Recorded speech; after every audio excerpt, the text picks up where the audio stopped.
მოიწონებით. ეს ძალიან ფართო და ძალიან საინტერესო თემა შევა. ძალიან თავიდანვე კამბოჯში. მაგრამ ვეცდები მე მაქსიმალურად რომ დავყაროთ ეს პერიოდი, იმიტომ რომ ძალიან ბევრი ისტორიული მოვლენით დატვირთული თემაა, რომელზეც თითოეულ მათგანზე ვატარებ ხოლმე ცალკე ლექციას, მაგრამ დღეს ვეცდები რომ რაღაცა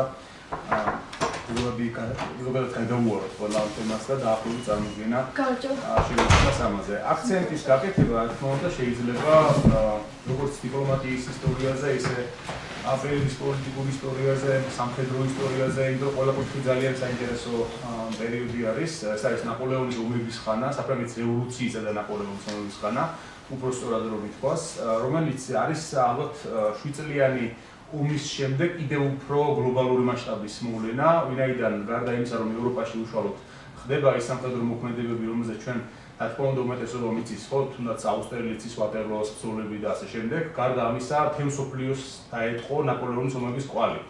შესაბამისად, ის გაცილებით უფრო გლობალურია, ვიდრე ერთი შეხედვით წარმოჩენილი არის ხოლმე უმეტეს წიგნებში ნაპოლეონის ომების შესახებ, იმიტომ რომ ძირითადად ყოველთვის, რა თქმა უნდა, ევროცენტრისტულია, აქცენტი გადატანილია ხოლმე ძირითადად უფრო ევროპის თეატრზე, მაგრამ ეს ევროპის თეატრია, რომელიც ძალიან ბევრს წყვეტს მერე იმ დროიდან მსოფლიოში და ბუნებრივია ნაპოლეონის ომებას ასეთი გავლენა მოახდინა.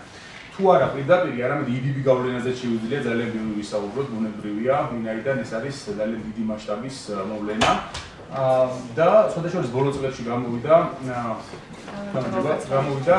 ქართველი ისტორიკოსის ალექსანდრე მიქაბელიძის ძალიან მნიშვნელოვანი ნაშრომი ნაპოლეონის ომის გლობალური ისტორია, რომელიც ოქსფორდის უნივერსიტეტის გამოცემებამ გამოსცა და ეს არის ბოლო 20 წლებში ყველაზე მნიშვნელოვანი კვლევა ნაპოლეონის ომების ზოგადი გააზრების თვალსაზრისით.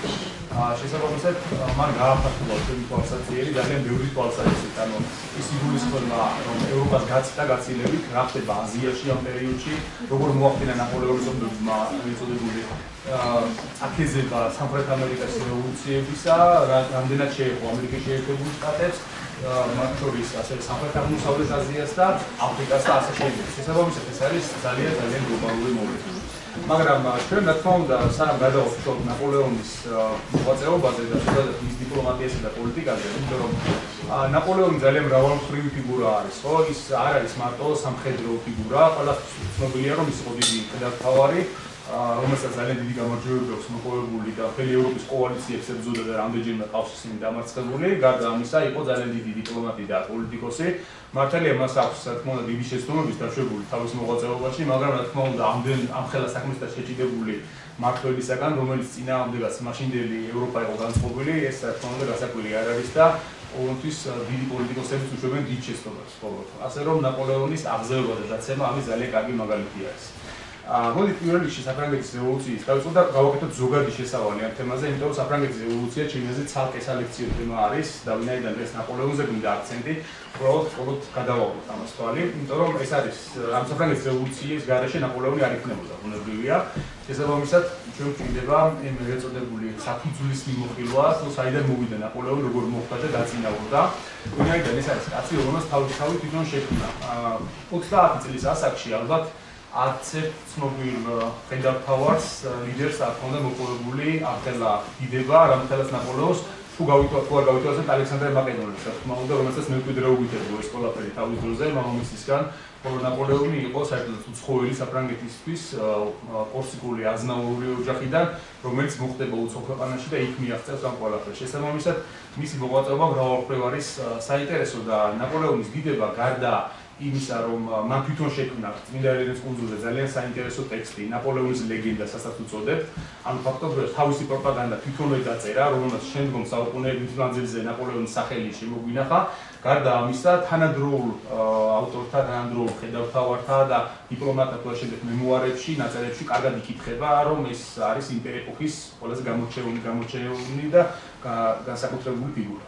რაც შეეხება საფრანგეთის რევოლუციას, ეს არის გარდამტეხი მოვლენა ევროპის ისტორიაში, როგორც ფრანგი ისტორიკოსი ჟაკ ლეგოფი აღნიშნავს, ეს არის შუა საუკუნეების დასასრული და ახალი ეპოქის დასაწყისი. საერთოდ შუა საუკუნეებისა და ახალი ეპოქას შორის სხვადასხვა ქრონოლოგიური ჩარჩოები განიხილება ხოლმე, როდის დაიწყო ახალი ეპოქა, ხო? სხვადასხვა თარიღი არის, ამისთვის არის კონსტანტინოპოლის დაცემა 1453 წელს, არის ამერიკის აღმოჩენა 1492 წელს, ან ზოგჯერ რეფორმაციის პერიოდი მე-16 საუკუნის 30-იანი წლებიდან სხვადასხვა მოვლენა, მაგრამ ჟაკ ლე-გოფი, დიდი ფრანგი მედიევალისტი მიიჩნევს, რომ ეს არის საფრანგეთის რევოლუცია. საფრანგეთის რევოლუცია, რომელმაც ევროპის ცენტრალურ სახელმწიფოში, რომელიც არის საფრანგეთი, გარდატეხა და დაამთავრა ძველი რეჟიმი, რომელიც იყო დაფუძნებული ფეოდალურ შუასაუკუნოვან სისტემაზე.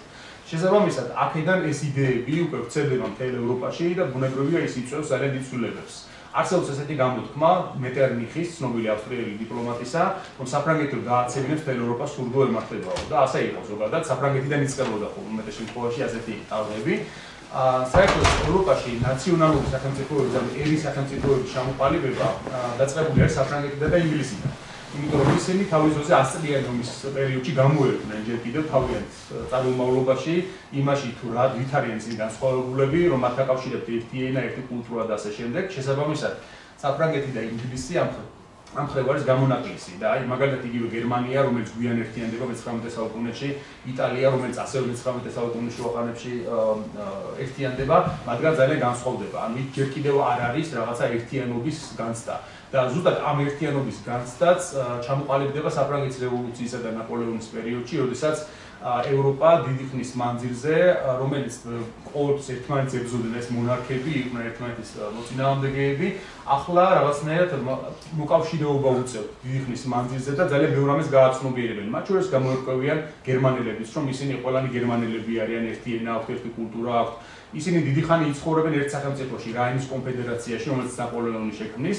შესაბამისად, იქაც დაიწყება ის პროცესი, რაც მიიყვანს გერმანიას გაერთიანებამდე. იტალია, რომელსაც საუკუნეებია დამოუკიდებელი სახელმწიფო აღარ ქონია, ნაპოლეონის მეფობით ის გახდება იტალიის სამეფო მილანის დედაქალაქში. შესაბამისად, იქაც იწყება იტალიაში ის გამათავისუფლებელი მოძრაობა, ის ერთიანობის მოძრაობა, რომელიც შემდგომში იტალიასაც გააერთიანებს. ამავე დროს ამ პერიოდში გამოიკვეთა ის თუ რამხელა გავლენას ახდენდა ინგლისი, რომელიც იყო ამ პრინციპში შეგვიძლია ვთქვათ, რომ ნაკლებად ერეოდა თითქოს ერთი შეხედვით კონტინენტის საქმეებში, ნამდვილად იყო დაინტერესებული სინამდვილეში ამ ყველაფრით, მაგრამ რა იყო მისი ინტერესები? იმიტომ რომ ინგლისის ინტერესები ძალიან განსხვავდება და მისი პოლიტიკას დანარჩენი ევროპელი აქტორებისგან, რომლებიც ნაპოლეონის წინააღმდეგ გამოდიან. მას არ აქვს სახმელეთო ინტერესები ევროპაში, ის არ იბრძვის იქ მიწებისთვის, მაგრამ მას აქვს სხვა ამოცანა, რომელიც რა თქმა უნდა შემდგომში კარგად გამოჩნდა, თუნდაც ამიენის ზავის შემდგომში ნაპოლეონსა და ინგლისის შორის დაწყებულ კონფლიქტში. ასევე დაწინაურდა ისეთი სახელმწიფო, როგორც იყო რუსეთი და ის გადაიქცევა ევროპის ჟანდარმად, რომელიც თითქმის ნახევარი საუკუნის მანძილზე ამის შემდეგ იყო ევროპის სახმელეთო თვალსაზრისით უძლიერესი სახელმწიფო, სანამ ყირიმის ომში შემდგომში ის არ დამარცხდება და დროებით არ გამოეთიშება ევროპულ პოლიტიკურ თეატრს. ასე რომ ეს არის ძალიან ბევრი ცვლილებების პერიოდი, რომელიც ლოგიკურად დაგვირგვინდა 1815 წელს ვენის კონგრესით, რა დროსაც მოხდა პირველი, ესე ვთქვათ, წესრიგის ევროპული წესრიგის დამყარება და ძალთა ბალანსის თეორია რეალობაში განხორციელდა. ის რაზეც მანამდე საუბრობდნენ ტალეირანი, რაზეც საუბრობდა მანამდე მეტერნიხი და რაზეც რა თქმა უნდა ნაპოლეონსაც ძალიან კარგად უწყობდა.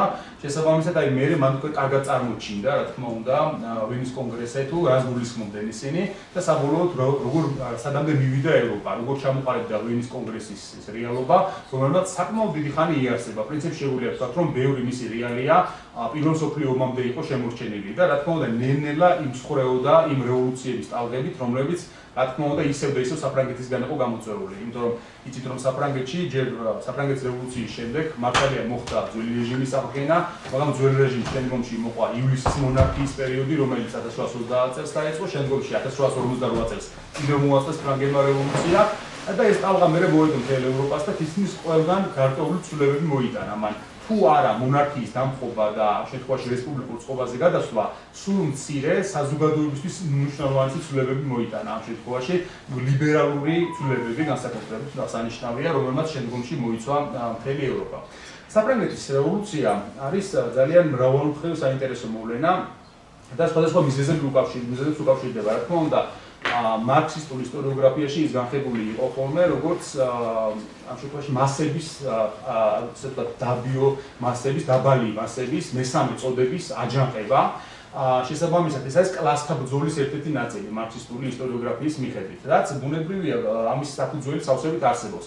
ანუ მარქსისტული ისტორიოგრაფიის უგულებელყოფა ამ თვალსაზრისით, რა თქმა უნდა, დაუშვებელია. ის გარკვეულწილად საფრანგეთის რევოლუციის ზოგიერთ მნიშვნელოვან მიზეზზე მიუთითებს, მაგრამ რა თქმა უნდა, ეს მარტო ეს არ არის საფრანგეთის რევოლუციის მიზეზები. ეს ყველაფერი შეგვიძლია ჩვენ დავიწყოთ ლუი მე-14-ის პერიოდიდან საფრანგეთში. ვინაიდან ლუი მე-14-ის დროს საფრანგეთი, რომელიცშიც არის აბსოლუტური მონარქია და რეალურად ამ მხრივ არის ევროპაში განსაკუთრებით გამორჩეული, იმიტომ რომ არც ერთი ევროპული მონარქია, რა თქმა უნდა, რუსეთს თუ არ ჩავთვლით, რომელშიც აღმოსავლური დესპოტია ყოველთვის უფრო მაღალი იყო ხოლმე, საფრანგეთი არის კლასიკური მონარქიული აბსოლუტისტური ქვეყანა. ამ დროისათვის მე-18 საუკუნის დასაწყისში რა სურათი გვაქვს დაახლოებით ევროპაში.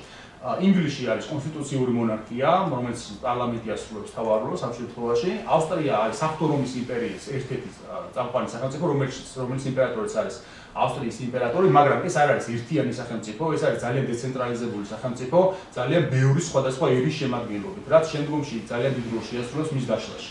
რაც შეეხება პრუსიას, პრუსია არის ახლად დაწინაურებული გერმანული სახელმწიფო, რომელიც არის როგორც ვთქვათ, მეორე ხარისხოვანი, პირველ ხარისხოვანი სახელმწიფოა გარკვეულწილად, რომელიც მხოლოდ შემდგომში ნაპოლეონის ომების შემდეგ გახდება ნენელა, გაუთანაბრდება ნენელა იმ დიდ სახელმწიფოებს, ხოლო საბოლოოდ, რა თქმა უნდა, მათი ტოლი გახდება გერმანიის გაერთიანებით პრუსიის გარშემო. ასე რომ საფრანგეთი ამ შემთხვევაში მთავარი ძალა არის. ესპანეთი ამ დროისათვის არის დაკნინებული გაცილებით, დასუსტებული სახელმწიფო, მეორე ხარისხოვანი უკვე, მას აღარ განიხილავენ პირველ ხარისხოვან ძალებს შორის, ხოლო იტალია ჯერ კიდევ არ არის გაერთიანებული. ასე რომ საფრანგეთი ამ შემთხვევაში არის ევროპის კონტინენტის მთავარი ქვეყანა. და რა ხდება საფრანგეთში ლუი მე-14-ის დროს? ლუი მე-14 გატაცებული არის ძალიან იმით, რომ საფრანგეთი მაქსიმალურად განადიდოს, ამ შემთხვევაში იგულისხმება ის, რომ არა მარტო ტერიტორიული ზრდა, რა თქმა უნდა, არამედ ეკონომიკური, ასევე კოლონიების განვითარება და ასე შემდეგ. ხო, ლუი მე-14-ის დროს საფრანგეთი შეიძენს გარკვეულ ტერიტორიებს, მაგრამ რა ფასად შეიძენს ამ ტერიტორიებს. ლუი მე-14-ეს ეს ომები, რომელსაც ის აწარმოებს, უჯდება ძალიან დიდი თანხა. ამისთვის ის ცდილობს, რომ როგორღაც თავი მოუყაროს, რა თქმა უნდა, ბიუჯეტს, რათა გამოიყენოს ისინი კოლონიების გასავითარებლად, გამოიყენოს ის ბელგიისა და ფლანდრიის და ფლამანდიის დასაუფლებლად, გამოიყენოს ისინი ევროპული დიდი სახელმწიფოების, ავსტრიისა და ესპანეთის წინააღმდეგ, მონაწილეობს ესპანეთის მემკვიდრეობისთვის ომში და ასე შემდეგ.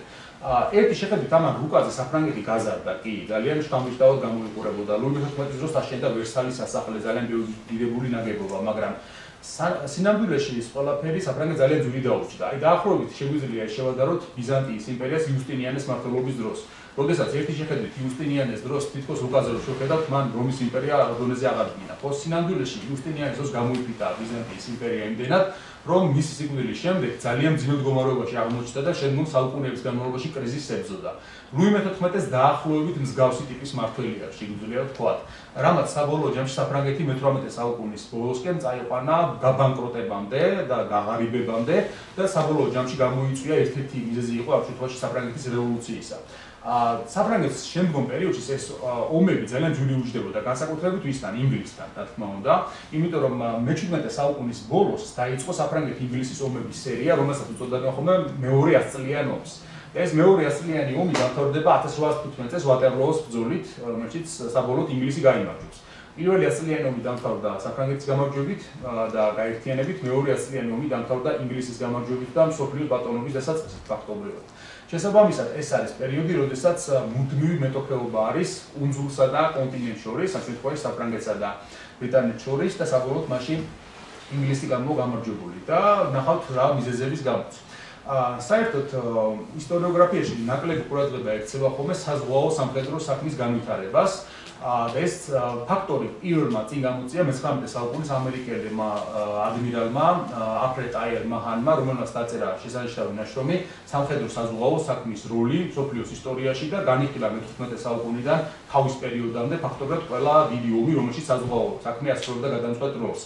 და ამ შემთხვევაში ნაპოლეონის ომებში არაპირდაპირ, მაგრამ ირიბად საზღვაო საქმეებში შეასრულა გადამწყვეტი როლი ზუსტად ინგლისის მხარეს, რა თქმა უნდა, იმიტომ რომ საფრანგეთი ამ შემთხვევაში ვერ აკარგებს ინგლისის საზღვაო დომინაციის გარღვევას და მთელი იმ პერიოდის განმავლობაში, როცა ნაპოლეონის ცდილობა არის, რომ როგორღაც ინგლისი დააჩოქოს, ის უშვებს შეცდომებს, ის ძალიან ბევრ პოლიტიკურ შეცდომას დაუშვებს, რომელიც შემდგომში მიიყვანს მის იმპერიას კოლაფსამდე. ანუ ინგლისი ამ დროისათვის მიხვდება, მიაღწევს იმ მომენტს, როდესაც მისი დამარცხება ფაქტობრივად შეუძლებელია და ეს როგორ მიაღწია ამას, რა თქმა უნდა, საზღვაო ძალების მეშვეობით.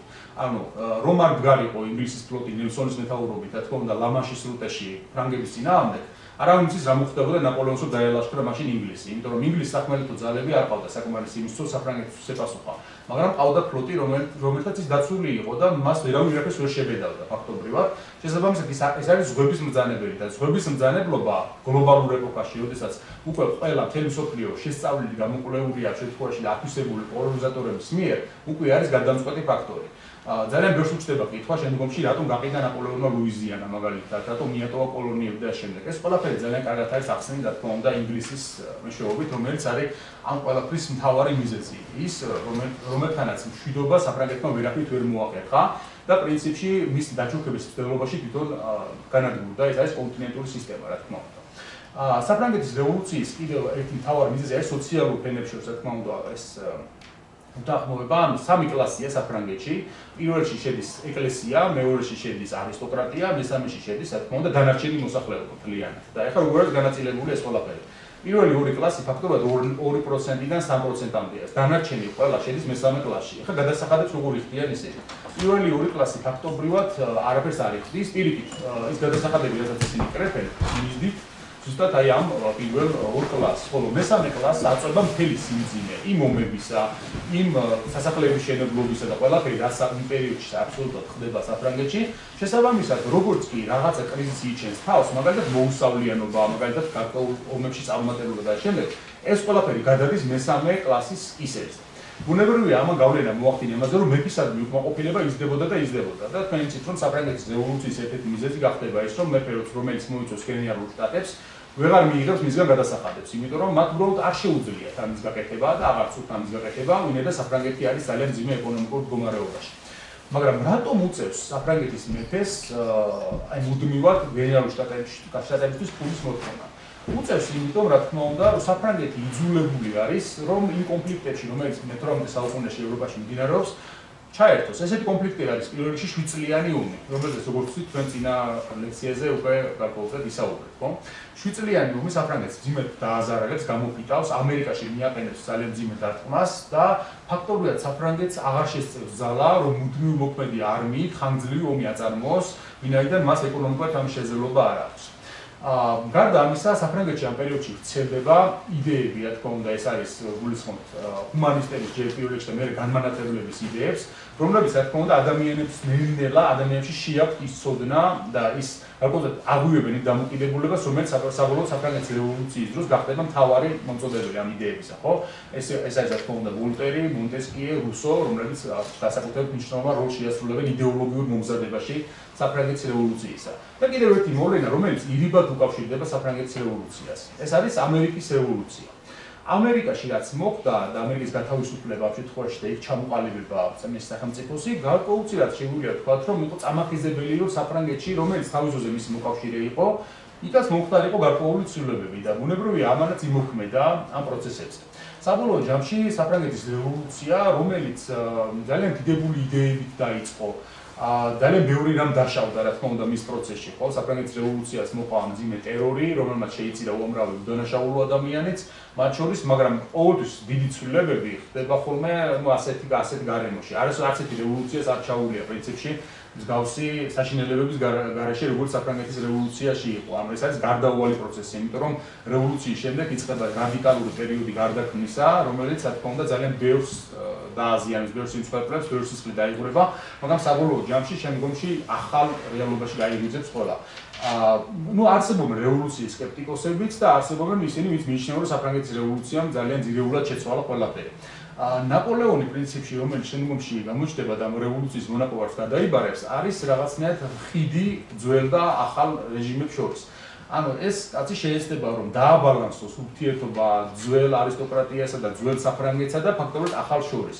ის შეეცდება რომ დაამყაროს ნორმალური ურთიერთობა რომის პაპთან, კათოლიკურ ეკლესიასთან, რომელიც საფრანგეთის რევოლუციის დროს იდევნებოდა და ასე ვთქვათ, მას მიაწერია ხოლმე ესეთ გამოთქმა ზოგჯერ რომ რევოლუცია დამთავრდა, ახლა მე ვარ რევოლუცია. მართალია ეს ნაპოლეონის პირდაპირ არ უთქვამს, მაგრამ შინაარსობრივად შეგვიძლია ვთქვათ, რომ რაღაც დონეზე ეს შეიძლება ითქვას, რომ ნაპოლეონზე სწორი შეფასება აქვს მთლიანობაში. იმიტომ რომ ის მართლაც ახალ ეპოქას დაიწყებს საფრანგეთის რევოლუციის შემდეგ. თვითონ რევოლუციის პერიპეტიებზე ვცლად არ შევჩერდები, ვინაიდან ჩვენ ამდენი დრო არ გვექნება, მაგრამ ვთქვათ, რომ ეს არის პერიოდი დიდი ცვლილებებისა და დიდი ომებისა. საფრანგეთში მოხდა, საფრანგეთის გარდაქმნა მოხდა რესპუბლიკა და დაარსდა საფრანგეთის პირველი რესპუბლიკა, რომელშიც რამდენიმე პოლიტიკური ჯგუფი ებრძვის ერთმანეთს. თავდაპირველად ამ ომებში, რა თქმა უნდა, ნაპოლეონი ნაკლებად ჩანს, ის არის ახალგაზრდა ლეიტენანტი ჯერ, რომელიც საფრანგეთში არის კურსიდან ჩასული, სწავლობს სამხედრო სასწავლებელში, ჯერ ბრიენში, მერე პარიზში. შემდგომში გაგზავნიან პროვინციაში მას უბრალო артиლერიის მეთაურად, ასე რომ საფრანგეთის რევოლუციის მოვლენებში ის უშუალოდ არ მონაწილეობს, უბრალოდ ასე ვთქვათ, თვალს ადევნებს ამ ყველაფერს. და სხვათა შორის უნდა ითქვას, რომ მიუხედავად იმისა, რომ ერთი შეხედვით რევოლუცია თითქოს ტირდებოდა ყველა აი ესეთ შედარებით ამცხოველან ნაკლებად დაბალი წარმომავლობის ადამიანს, რომ დაწინაურებულიყო შემდეგ სამსახურში და რაღაცა ახალ რეალობაში თავისთავად ეპოვა, იმიტომ რომ მანამდე მეფის რეჟიმის დროს, ამ ძველი რეჟიმის დროს ეს წარმოუდგენელი იყო, რომ ძველი რეჟიმში ეს ყველაფერი დამოკიდებული იყო იმაზე, როგორი წარმომავლობის იყო ადამიანი. მაგალითად, როდესაც ვინმე გრაფიშვილი მივიდოდა სამხედრო სამსახურში, ის მაშინე თანამდებობას იღებდა და როდესაც გლეხი მივიდოდა, რა თქმა უნდა, რეკრუტს აიყვანდნენ, იმას უნდა გაევლო ათობით წელი სამსახურში, რომ რაღაც პატარა წოდება მაინც მიეღო. შესაბამისად, ნაპოლეონსაც და მის ან ყველა ნიჭიერ სარდალს, რომელიც იმპერიურ საფრანგეთში გაჩნდება, რა თქმა უნდა, უმეტესობა არის დაბალი წარმომავლობისა, რომელიც შემდგომში რევოლუციამ მისცა შესაძლებლობა, რომ თავი გამოეჩინათ და დაწინაურებულიყვნენ. და გარდა ამისა, ეს გამოიწვია ერთმა მნიშვნელოვანმა მოვლენამ. საფრანგეთის რევოლუციის დროს, როდესაც მეფე დაამხეს, ჯერ მეფე ცოცხალია, სანამ თავს მოკვეთა და მოქალაქე მეფე არის რაღაც პერიოდის მანძილზე, მაგ შუალედში დაიწყო როიალისტების დევნა, რა თქმა უნდა, და როიალისტების დევნა განსაკუთრებით გამძაფრდა მას შემდეგ, რაც საფრანგეთის მეფე აღმოაჩინეს ფრანგებმა, რომ საფრანგეთის მეფე ფარულად ევროპის სხვა სახელმწიფოებთან მოლაპარაკებებს აწარმოებდა, რომ ისინი შემოჭრილი იყვნენ, ინტერვენცია მომხდარიყო და მეფე დაებრუნებინათ ისევ საფრანგეთის ტახტზე. ამის შემდეგ უკვე როიალისტების დევნამ მიაღწია იქ საფრანგეთში და ფაქტობრივად უმეტესი ნაწილი გაიქცა ქვეყნიდან და რაღაცა ნაწილი ფრანგებმა დახოცეს, გილიოტინაზე გაგზავნეს ამ შემთხვევაში. ძალიან ბევრი ის დიდი ოფიცერი, გენერალი, ადმირალი და ასე შემდეგ შეეწირა ამ მოვლენებს, ხოლო რაღაც ნაწილი გაიქცა. ამან გამოიწვია შემდეგი რამ. 1792 წლისთვის საფრანგეთის რესპუბლიკის არმიაში ფაქტობრივად აღარ იყვნენ პროფესიონალი ოფიცრები. პროფესიონალი ოფიცრების ნაკლებობის გამო საფრანგეთს აღარ ყავს პროფესიული არმია, რომელიც წინააღმდეგობას გაუწევს ევროპულ კოალიციებს და ამის გამო ისინი იწყებენ დაწინაურებას უკვე დამსახურების მიხედვით იმ ოფიცრებისა, რომლებიც ასეთ ვისით თავს გამოიჩენენ სამხედრო მოქმედებების დროს. 1792 წელს გაიმართება ერთი ძალიან მნიშვნელოვანი ბრძოლა ვალმისთან, რომელშიც ფრანგები მოახერხებენ პრუსიელების დამარცხებას. მაგრამ ეს არის ძალიან უცნაური და ძალიან საინტერესო ბრძოლა. ეს არის ვალმის ბრძოლა. და ამ ბრძოლის ნაკლებად შეგვიძლია უწოდოთ ბრძოლა პრინციპში, იმიტომ რომ ერთი-ორი გასროლი დამთავრდა ყველაფერი და მოხდა როგორ პრუსიელები და ავსტრიელები შეჭრილები არიან საფრანგეთში, ისინი ცდილობენ რომ საფრანგეთის ტახტზე დააღებინონ ბურბონები, მიიწევენ პარიზისკენ და ფაქტობრივად მათი მსვლელობა არის დაუბრკოლებელი. მიიწევენ და თავისუფლად ფრანგები მარცხდებიან პირველ გასროლაზე გარდიან. მაგრამ როგორღაც ორმა გენერალმა შემდგომში დიუმურიემ და ელერმანმა მოახერხეს ბრაუნშვაიგის ჰერცოგისთვის, რომელიც მეთაურობდა პრუსიელთა და ავსტრიელთა ძალებს, წინააღმდეგობა გაეწიათ ვალმისთან, რამაც ერთი-ორი გასროლის შემდეგ ფრანგები აღარ გაიცნენ ბრძოლის ველიდან და პირიქით შეტევაზე გადავიდნენ. ბრაუნშვაიგის ჰერცოგმა შეწყვიტა შეტევა და დაფიქრდა თუ რა ცვლილება რა მოხდა, რა განსხვავება იყო წინა ბრძოლებსა და ამის შორის და ერთ დასკვნამდე მივიდა. იმ ძალებით, რომელთაც საფრანგეთში იყო შეჭრილი, მიხვდა რომ თუ ფრანგები წინააღმდეგობას გაუწევდნენ, ვეღარ უპასუხებდა, ის ალყაში მოექცეოდა და დამარცხდებოდა. ასე რომ მან გადაწყვიტა, რომ მოებრუნებინა თავისი ჯარი და უკან დაეხია. ეს იყო საფრანგეთის რევოლუციის პირველი დიდი გამარჯვება. დღესაც ვალმისში, სადაც ეს ბრძოლა გაიმართა, არის უზარმაზარი მემორიალი, სადაც წერია იმ გენერლების სახელები, რომელთაც ეს გამარჯვება მოიპოვეს თავის დროზე 1792 წელს. და ამის შემდეგ თითქოს ყველაფერი საპირისპირო წავიდა. საფრანგეთის რესპუბლიკა გადადის საპასუხო შეტევაზე და ყველა ფრონტზე ფაქტობრივად პასუხობს მოწინააღმდეგეს. ერთი შეხედვით რომ წარმოვიდგინოთ, საფრანგეთი არის მოქცეული რამდენიმე დიდი ევროპული ქვეყნის ალყაში, ხო? სამხრეთიდან არის ესპანეთი და იქ პირენეების ფრონტი არის, სადაც პირენეების არმიას გაგზავნიან ფრანგები. არის იტალიიდან ავსტრიელების შემოტევა, ავსტრიელებსა და პიემონტელების შემოტევა, ეს უკვე შეიქმნება მეორე იტალიის არმია ფრანგებისა. გერმანიიდან, რა თქმა უნდა, ავსტრიისა და პრუსიის არმიების შემოტევა, რითაც შეიქმნება სამბრა მაასის არმია და, რა თქმა უნდა, ის მოქმედებს რაინის არმია ასევე. და ინგლისიდან არის შესაძლებლობა, რა თქმა უნდა, დესანტის გადმოსვლისა, რისთვისაც ასევე ჩრდილოეთში მოქმედებს კიდევ რამდენიმე ფრანგული არმია. მაგრამ როგორ შეკრებეს ფრანგებმა ეს ჯარები რესპუბლიკის პერიოდში, როდესაც მთელი ევროპა მათ წინააღმდეგ არის განწყობილი, ისინი არიან ეკონომიკურ იზოლაციაში, ერთი შეხედვით, როგორ უნდა მოახერხონ მათ უპასუხონ ამდენ სახელმწიფოს, მაგრამ გამოჩნდება ერთი ძალიან საინტერესო კაცი საფრანგეთში ლაზარ კარნო, ეს იყო თავისდროის გამოჩენილი მეცნიერი და ასევე პოლიტიკური მოღვაწე, რომელიც მიხვდება, რომ ფრანგები, უკვე დრო არის საფრანგეთში ეგრეთ წოდებული მასიური გაწევა დაიწყო. ანუ მანამდე ევროპაში არმიის მომზადება არ ხდებოდა ამ შემთხვევაში საერთო გაწევით. ეს გაწევა იყო უბრალოდ რეკრუტირების სისტემაზე იყო აგებული, რომ კონკრეტულ დასახლებებს ევალებოდათ ამდენი ჯარისკაცი გამოყვანა, აღჭურვა და მომზადება, ისინი გზავნდნენ ამას არმიაში და მე ისინი მსახურობდნენ რამდენიმე წლის მანძილზე. ესეთი არმია რა თქმა უნდა გაცილებით მცირერიცხოვანი იყო, მაგრამ ლაზარ კარნო გამოვიდა ინიციატივით, რომ ყველა გავუციოთ, ვისაც იარაღის ხელშეჭერა შეუძლია ამ საკიდან ამ ასაკამდე. შესაბამისად, პირველი პრეცედენტი შეიქმნა საერთო, ანუ გაწეული არმიისა და რასაც ფრანგები უწოდებდნენ ლევენ მას, ანუ მასიური მილიცია, მასიური მოხალისეური პრინციპით გაწეული ჯარი. და ამის შედეგად საფრანგეთი 100.000 ჯარისკაცს დააყენებს იარაღ ქვეშ და ეს ჯარი მიუხედავად იმისა, რომ არ არის კარგად მომზადებული, კარგად გაწვრთნილი, ბრძოლის ველზე იღებს გამოცდილებას ფაქტობრივად და ფრანგები, რომლებიც არ არიან მიჩვეულები იმ ხაზოვან წყობას, იმ წყობრით გადაადგილებას ბრძოლის ველზე, კოლონებად დაიწყებენ მოქმედებას, უფრო მჭიდრო წყობრით, ისინი ფაქტობრივად ხორცის მასით ცდილობენ მოწინააღმდეგეს გარღვევას და რამდენჯერმე ისინი უკუაგდებენ მოწინააღმდეგეს ამის სწავლობით და ფაქტობრივად საფუძველს ჩაუყრიან შემდგომში ნაპოლეონის ომებში გარკვეულ ცვლილებებს უკვე სამხედრო ტაქტიკაშიც. ეს გამოიწვევს იმას, რომ მათ რა თქმა უნდა სვეტლის დიდი აქვთ, მაგრამ სამაგიეროდ წარმატების მიღწევის შესაძლებლობაც აქვს. და ამავე დროს ევროპულ სახელმწიფოებს რამდენად დაინტერესებთ ახლა ბურბონების აღდგენა. რა თქმა უნდა მათ ურჩევნიათ, რომ რევოლუცია არ მომხდარიყო. ყველა შეშინია ევროპელ მონარქს შეშინია რევოლუციისა. რატომ იწყებენ ყველანი მაშინვე ომს საფრანგეთთან? ხო, რა ინტერესი აქვს, რომ მაინც ბურბონი იჯდეს საფრანგეთის ტახტზე. ის ინტერესი აქვს ბუნებრივია, რომ თვითონაც ემუქრებათ მსგავსი რამ. ხომ შეიძლება საფრანგეთიდან ტალღა რევოლუციებისა გავცედეს მთელ ევროპაში, მოედოს მათაც და იქაც დაამხონდეს მეფეები და მერე გაგზავნონ გილიოტინებზე იქაც.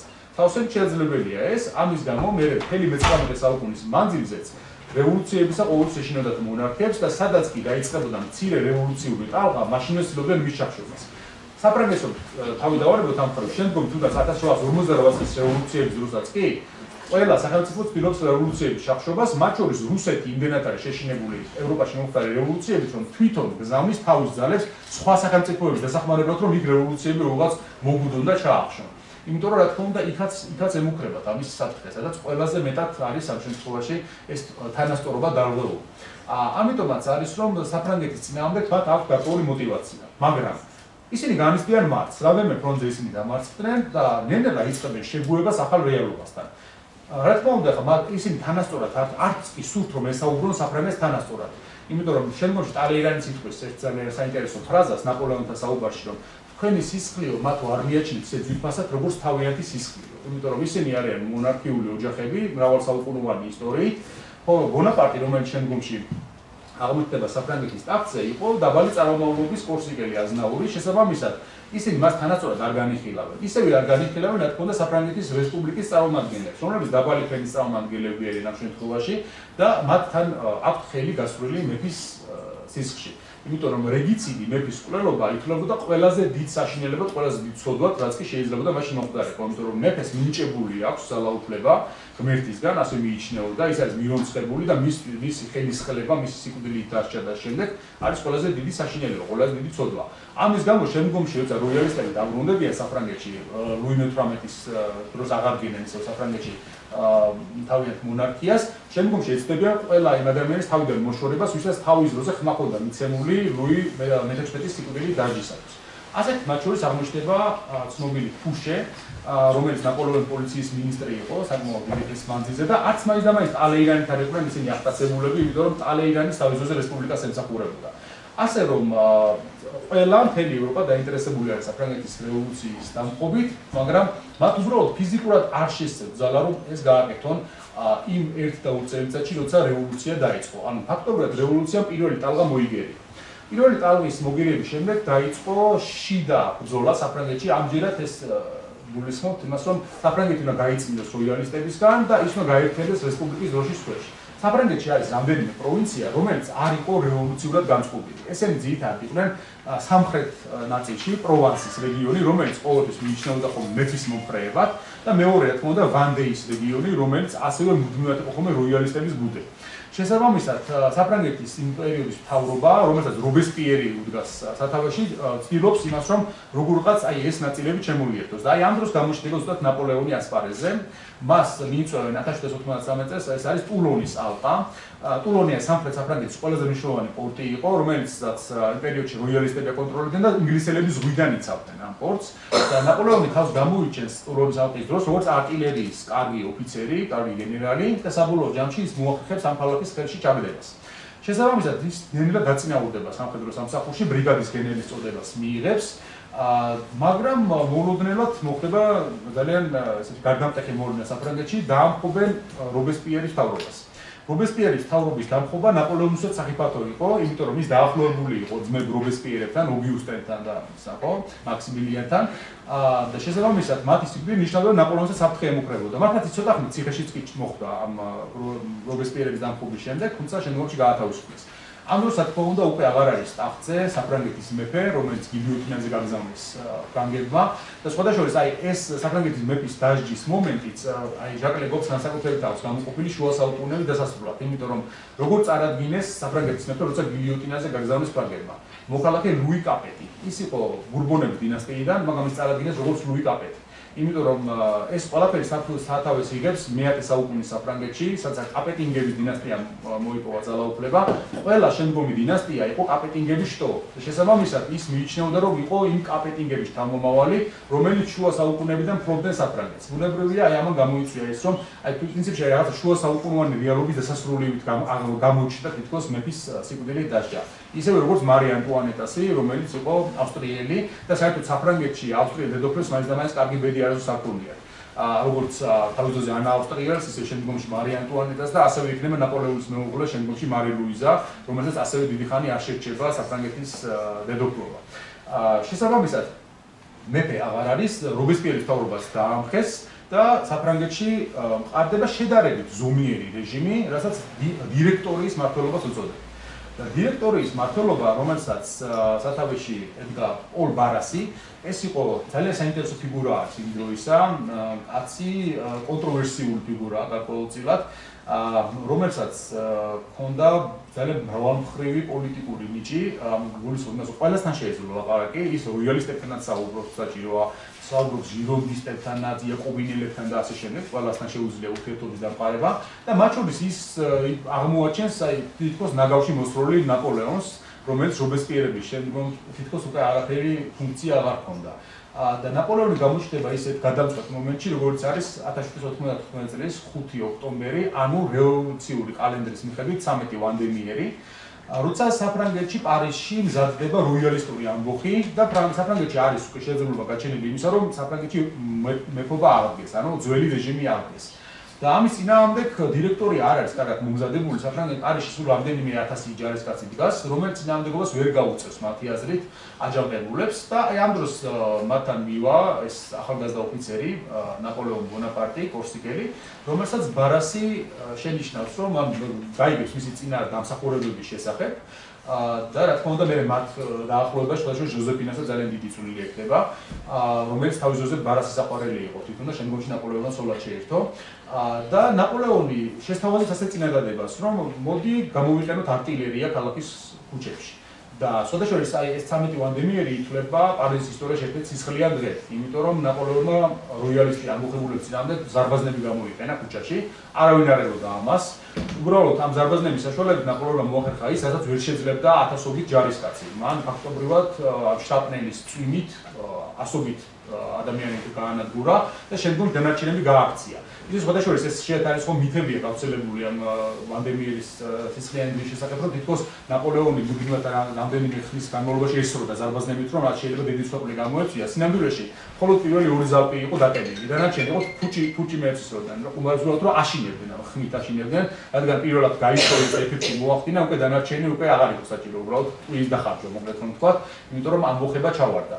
და აი აქედან იწყება მისი დაწინაურება, რამაც ის საბოლოო ჯამში მიიყვანა საფრანგეთის მმართველობამდე და ეს დაწინაურება დაიწყო პირველ რიგში იტალიის არმიის მეთაურობით.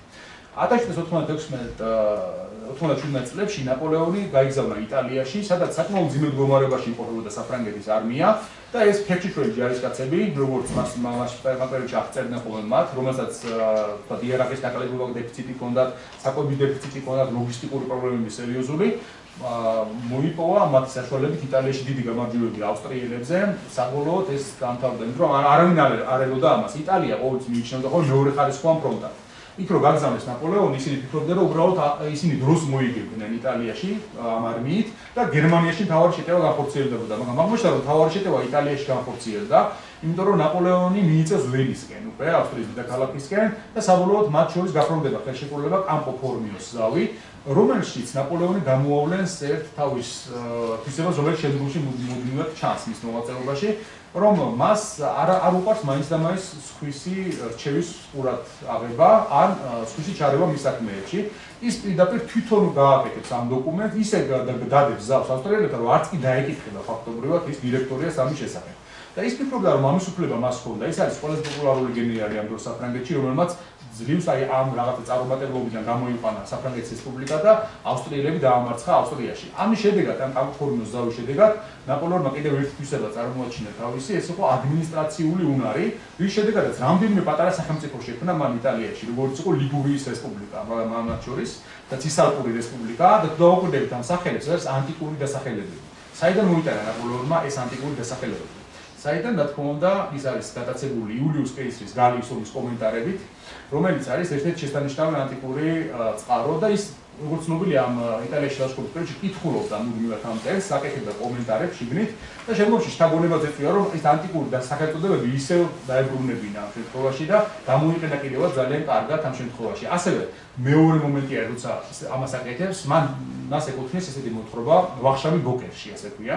ამ მოთხრობაში ის არის რევოლუციურ წლებში დაწერილი მოთხრობა, სადაც აი ეს რევოლუციონერები საუბრობენ ერთ-ერთ თემაში რაღაცა. ტავერნაში და აი იქ ახსენებს საფრანგეთის კუთხეებს, უწოდებს არა თანამედროვე სახელებს, არამედ უწოდებს იულიუს კეისრის დროს გალიის ტომების სახელებს. რაც მიუთითებს მის გატაცებით ასევე ანტიკური ხანის ისტორიული წყაროები. შესაბამისად, კამპო-ფორმიოს ზავის შედეგად საფრანგეთმა მიაღწია იმას, რომ ჩრდილოეთ იტალია გაათავისუფლა ავსტრიელებისაგან, იქ შექმნა სატელიტი რესპუბლიკები და ამის შემდეგ ნაპოლეონი ტრიუმფით ბრუნდება საფრანგეთში და იქ გამოჩნდება პირველად ნაპოლეონის, ასე ვთქვათ, უფრო გლობალური ხედვა იმ პერიოდის პოლიტიკური მოვლენებისა. 1998 წელს იგეგმება ერთ-ერთი ყველაზე დიდი და თავზეხელაღებული ექსპედიცია, ალბათ, რომელიც კი მომხდარა 18-19 საუკუნეების ისტორიაში და რომელიც ფაქტობრივად წარმოუდგენლად შეიძლება გამოჩენილიყო იმ დროისათვის, ეს იყო ეგვიპტის ექსპედიცია. ეგვიპტის ექსპედიცია ერთი შეხედვით, ანუ ჩვენ ვხედავთ, რომ ის დიდისთვის მამლუქების წინააღმდეგ დაამარცხოს და მამლუქები ეგვიპტე გაათავისუფლოს. სინამდვილეში ისისთვის იყო მიმართული ეგვიპტის ექსპედიცია, ინგლისის წინააღმდეგ. ანუ არმია, რომელსაც ის იყენებს ეგვიპტის წინააღმდეგ, ეწოდება ამ არმიას ინგლისის არმია და ეს ინგლისის არმია განკუთვნილი იყო იმისთვის, რომ გადამსხდარიყო ბრიტანეთში და დაემარცხებინა ინგლისელები, მაგრამ მოულოდნელად ის ამ არმიის შეკრებას იწყებს სამხრეთ საფრანგეთში და საიდანაც მან უნდა გაგზავნოს ისინი ეგვიპტის მიმართულებით. ბრიტანელები შედაშორის ეჭობენ რა საპირებს ნაპოლეონი, სხვადასხვა მოსაზრებები გაჩნდება, რომ ის გიბრალტარის გავლით აპირებს, თქო შემოუვაროს ატლანტიკის ოკეანეს და ეს ფლოტი მიიყვანოს შემდგომში ლა-მანშის სრუტესთან და ამის გამო ადმირალი ჰორაციო ნელსონი გიბრალტარში ელოდება მოწინააღმდეგეს და გიბრალტარი, რომელიც არის ძალიან მნიშვნელოვანი სტრატეგიული პუნქტი და რომელიც ინგლისელებმა უკვე ერთ საუკუნეებით მის წაართვეს ესპანელებს. იქ და შედაშორის დღემდე დავა არის ინგლისსა და ესპანეთს შორის მუდმივად დაპირისპირების საგანი არის ის, რომ გიბრალტარი დაკარგეს თავის დროზე ესპანელებმა.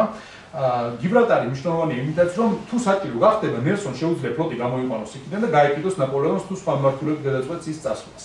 მაგრამ ნაპოლეონი გარდა იმისა, რომ დიდი მხედართმთავარია, მას ძალიან კარგად ესმის, რომ ინფორმაციას ძალიან დიდი მნიშვნელობა აქვს იმ დროისათვის და ხშირად იყენებს ხოლმე ცრუ ინფორმაციის გავრცელებას. ანუ ის იწყებს მაგალითად ცრუ გაზეთების ბეჭდვას იწყებს, სტატიებს აქვეყნებს ისეც, აქვეყნებინებს ისეც, რომელშიც წერია აბსოლუტურად სიცრუე და ამბობს, რომ აი ნაპოლეონი ამას აპირებს მაგალითად. შემდგომში სხვები დაინტერესდებიან, რომ აი მას ყურადღებას გადაიტანეს სხვა მმართველები და ის მერე სხვა ნაბიჯს განახორციელებს ხოლმე. მან ინგლისელები დააბნია, თითქოს აპირებდა ინგლისელ თავდასხმას, რამაც გამოიწვია ნელსონის გამოკეთვა გიბრალტარში და 1798 წელს ფრანგული ფლოტი, რომელზეც იყო ასული მისი იტალიელი ვეტერანები, იტალიის არმიის ვეტერანები, გაეშურა ეგვიპტისკენ. ის ფიქრობს, რომ ის დაიკავებს ეგვიპტეს, მანამდე სანამ ინგლისელები ამას აზრზე მოუვლენ და გაიგებიან უკან და შემდგომში იქიდან დაუკავშირდება ინდოეთში ინგლისის წინააღმდეგ მებრძოლ ძალებს და ასევე მიეხმარება იქიდან და შემდგომში მოხდება ინგლისელების გამოდევნა ინდოეთიდან. რატომ უნდა თმაინც ინგლისელებისთვის დარტყმის მეყენება ინდოეთში? იმიტომ რომ ინდოეთი არის ბრიტანეთის სიმდიდრის წყალ. ყველაფერი რაც ბრიტანეთს აძლიერებს, ყველანაირი რესურსი რაც საფრანგეთში და მთელ ევროპაში ყიდის და ყველგან გააქვს და რითიც ეს კუნძულოვანი სახელმწიფო არის ფაქტობრივად ყველაზე მდიდარი იმ დროის ევროპაში, მოდის ინდოეთიდან. ასე რომ ნაპოლეონი ფიქრობს, რომ მოდი ინდოეთს შევეხოთ ჩვენ და ამით განვითარდება ბრიტანეთის ზოგადად გავლენა და მმართველობა ამის შემდეგ. ფაქტობრივად ერთი შეხედვით დღევანდელი გადმოსახედიდან ძალიან დიდ ავანტიურად ჩანს ეს ყველაფერი. ხა როგორ ეგვიპტეში ჩახვიდე, თანაც ზღვას ინგლისელები აკონტროლებენ ამ დროს და იქიდან მერე კიდევ ინდოეთში სცადო გადასვლა, ხო? აი თანაც შენ მუდმივად დაგჭირდება საფრანგეთიდან მომარაგება. ამ საფრანგეთიდან დაგჭირდება იქიდან ჯარების გამოგზავნა, რომლებიც ფლოტმა ჩამოიყვანოს და რამდენად მოგცემდნენ შესაძლებლობას ინგლისელები, ხო? კიდევ მეორე მოტივი არსებობს ამ კამპანიისთვის, რომ ნაპოლეონი ისევე როგორც ყველა მხედართმთავარი, რომელიც გატაცებული იყო ალექსანდრე მაკედონელისა და სხვა დიდი მხედართმთავრების მოღვაწეობით ანტიკურ ხანაში, თვითონაც ფიქრობდა, რომ მის დიდების მოპოვებისთვის საუკეთესო გზა იქნებოდა აღმოსავლეთის დაპყრობა. ანუ აღმოსავლეთი ეს არის უზარმაზარი სივრცე, ეს არის დიდი სივრცე, რომელშიც ყველაზე დიდი დამპყრობლები მოსულან თავის დროზე და დაუყრიათ ეს ტერიტორიები და მოუპოვებია დიდება და ნაპოლეონისთვის უცხო არ იყო შესაძლოა ამგვარი დამოკიდებულება, ასე რომ ის ცოტა თქვათ, ანუ ალექსანდრეობასაც თამაშობს გარკვეულწილად აი ამ ფუნქციით. ამის შემდეგ ის მიაღწევს ეგვიპტეს 98 წელს გადასხავს ფრანგულ კორპუსს, ну არ შევჩიდებით პერიპეტიებზე, გზაში ძალიან ბევრი საინტერესო რამ გადახდათ, მაგალითად მალტის დაკავება და მალტის დაკავება ფრანგებისაგან აღმოჩნდა შესაძლოა რუსეთის წამფეზებელი, რომ მეორე ანტიფრანგულ კოალიციაში ჩარეულიყო და რატო? რუსეთის მეფე პავლე იყო მალტის ორდენის გროსმაისტერი, ანუ დიდი მაგისტრი. შესაბამისად, როგორც კი ფრანგებმა აიღეს მალტა, ის განრისხდა პავლე, რომ როგორ ფრანგებმა ჩემ კუნძულს ხელი ახლეს. ანუ რუსებისა კი არ იყო, მაგრამ ახან ის ითვლებოდა იქ დიდი მაგისტრად რა თქმა უნდა არესტიანებდა, მაინც მისთვის სიამოვნო არ იყო, იმიტომ რომ მალტის ორდენის წევრი იყო. შემდგომში სხვადასხვა ინგლისელები დაიკავებენ ამ კუნძულს და ეს გახდება მერე მიზეზი ინგლისელებსა და რუსებს შორის ასევე გაფუჭებული ურთიერთობისა. ასე რომ პავლეს გარკვეულწილად ეს თავისებური მოტივაციები ჰქონდა შემდგომში ჯერ საფრანგეთისა და მერე ინგლისის წინააღმდეგ.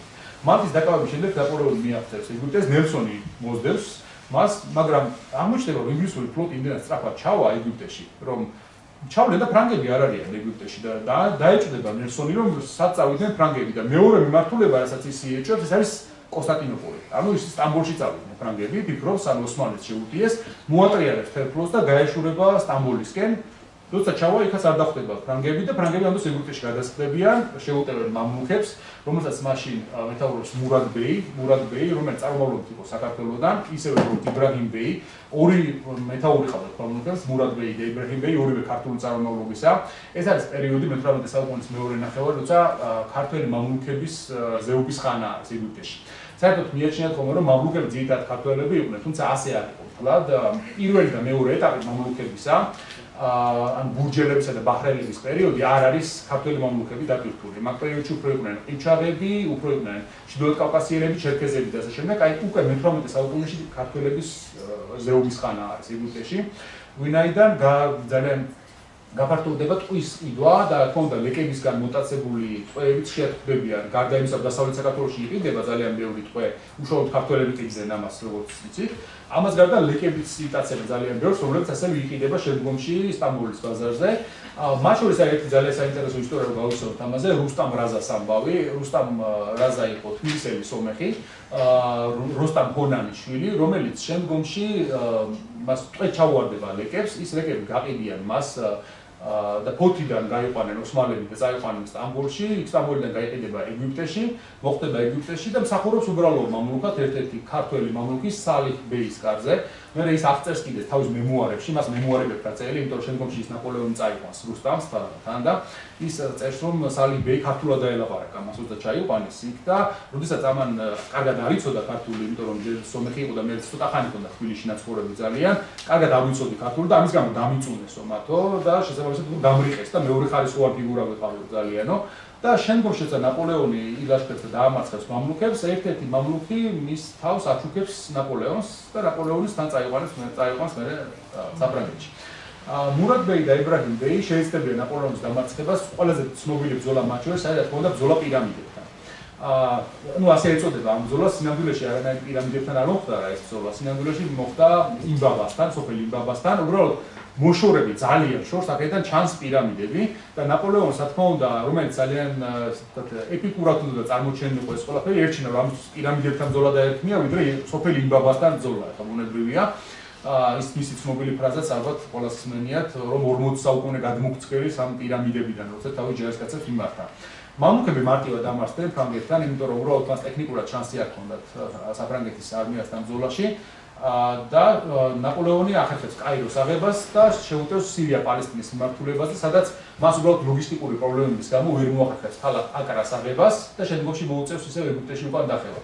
და მას დახვდება საშინელი ამბავი აქ, რომ თურმე ჰორაციო ნელსონი მომდგარა ბოლო-ბოლოდ ეგვიპტის სანაპიროებთან და ფრანგული ფლოტი, რომელსაც ნაპოლეონი ჩამოიყვანა იქ, მიწასთან გაუსწორებია, ყველა გემი ჩაუძირავს, თითქმის რამდენიმე მცირე ხომალდი გადარჩა მხოლოდ და ეს აბუკირის ყურეში ბრძოლა ფაქტობრივად გადაწყვეტს შემდგომში ეგვიპტის ექსპედიციის ბეწარს, იმიტომ რომ ნაპოლეონი მიხვდება, რომ ეგვიპტეში მისი ექსპედიცია უშედეგოდ დამთავრდა, აზრი არ აქვს, აქედან ვერც სიმბოლოს ვერ მიაღწევს, ვერც საფრანგეთს ვერ უკავშირდება. ასე რომ ჯობია უკან დაბრუნდეს. აი, ზოგადად მისი დაბრუნება უკან სხვადასხვა მიზეზებს უკავშირდება ხოლმე. არის რამდენიმე ძირითადი მიზეზი.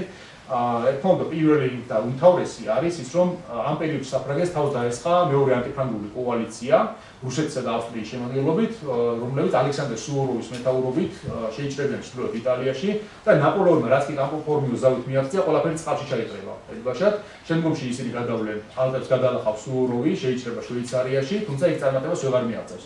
ყოველ შემთხვევაში ნაპოლეონის მონოპოლი დაიკარგა და არსებობს შანსი, რომ ინტერვენცია მოხდეს საფრანგეთის ტერიტორიაზე ევროპული ძალებისა. ამიტომაც ნაპოლეონი, რომელიც ამის შესახებ გაზეთებიდან გაიგებს, რომელიც მასთან მოხდება, მის ხელში მოხდება, შესაძლოა მოხდება ერთ-ერთი ინგლისელი სიდნი სმითისგან, რომელიც იყო გამოჩეული ინგლისელი მუზღაუსანი, რომელიც ამ დროს ნაპოლეონის წინააღმდეგ იბრძვის. და სიდნი სმითი მიაწვდის მას ამ ინფორმაციას, რომელიც ის ხვდება ალბათ, რომ ნაპოლეონი შეიძლება უკან დაბრუნება სამის შემდეგ. მეორე ასეთი წყარო არის წერილი, რომელშიც ნაპოლეონს ატყობინებენ, რომ ჟოზეფინა ღალატობს ნაპოლეონს. რა თქმა უნდა, ეს ძალიან სენტიმენტალური მომენტია და საეჭვოა ნაპოლეონთან პრაგმატულ ფიგურას, ამის გამო მიიღო გადაწყვეტილება, რომ საფრანგეთში დაბრუნებულიყო ეგვიპტიდან, თუმცა რა თქმა უნდა, ესეც მოახდენდა მას ეს ზეგავლენას და მესამე, უბრალოდ არანაირი პერსპექტივა ეგვიპტეში არ აქვს, ის უნდა უკან დაბრუნდეს. ერთი შეხედვით ეს ყველაფერი დეზერტირობად შეიძლება განიხილებოდეს. როგორ ხედავთავარი ტოვებს თავის ჯარს, თვითონ ჯდება ხომალდში და უკან სახში ბრუნდება. მაგრამ მეორე მხრივ საფრანგეთის გადასარჩენია იქ ავსტრიისგან და რუსეთისგან. ასე რომ რაღაც დონეზე ამის გამართლება შესაძლებელია. ნაპოლეონმა დაწერა წერილი თავის ერთ-ერთ გენერალს, გენერალ კლებერს დაუტოვა წერილი, რომელშიც ინსტრუქციები დაუტოვა, როგორ უნდა მოიქცეს ეგვიპტეში, მის წასვლის შემდეგ, გადააბარა მეთაურობა და თვითონ წავიდა საფრანგეთში. შესაძლოა კლებერმა არ იცოდა იმ შესახებ, რომ ნაპოლეონი წასვლას აპირებდა. თითქმის არავის არ უთხრა, იმიტომ რომ ინფორმაცია არ უნდა გავრცელებულიყო. შემთხვევაში ინგლისელებს დაიჭერდნენ გზაში აუცილებლად, ანუ ინკოგნიტოდ დაბრუნდა საფრანგეთში ფაქტობრივად. და კლებერმა რომ ნახა მეორე დღეს ეს წერილი, როცა ნაპოლეონი წასული იყო, როგორც ნომერია გაწოფდა და ყველანაირი ცუდი სიტყვა თქვა, რაც კი შესაძლებელია პრიზზე მოადგეს ადამიანს ნაპოლეონის შესახებ, მაგრამ მე იძულებული გახდა შემოეღვდა ამ მდგომარეობას.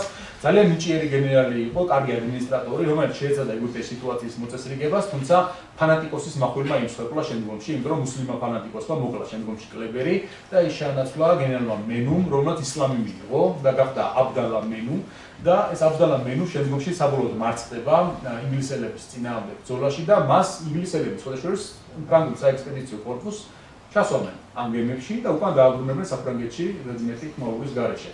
საინტერესო მომენტია ასევე, რომ ეს ლაშქრობა უფრო მეტად კულტურული თვალსაჩინო არის საინტერესო ვიდრე სამხედრო თვალსაჩინო, იმიტომ რომ ნაპოლეონს თან ყავს საყვანილი მთელი რიგი ფრანგი მეცნიერებისა. ფაქტობრივად მთელი საფრანგეთის აკადემია იქ არის საყვანილი, მათ შორის არის მონჟი, ბერთოლე და მათ შორის გაკეთებულ უდიდეს აღმოჩენას. ეს არის როზეტის ქვა ცნობილი, რომლის მიხედვით შემდგომში ჟან-ფრანსუა შამპოლიონი გაშიფრავს ეგვიპტურ იეროგლიფებს.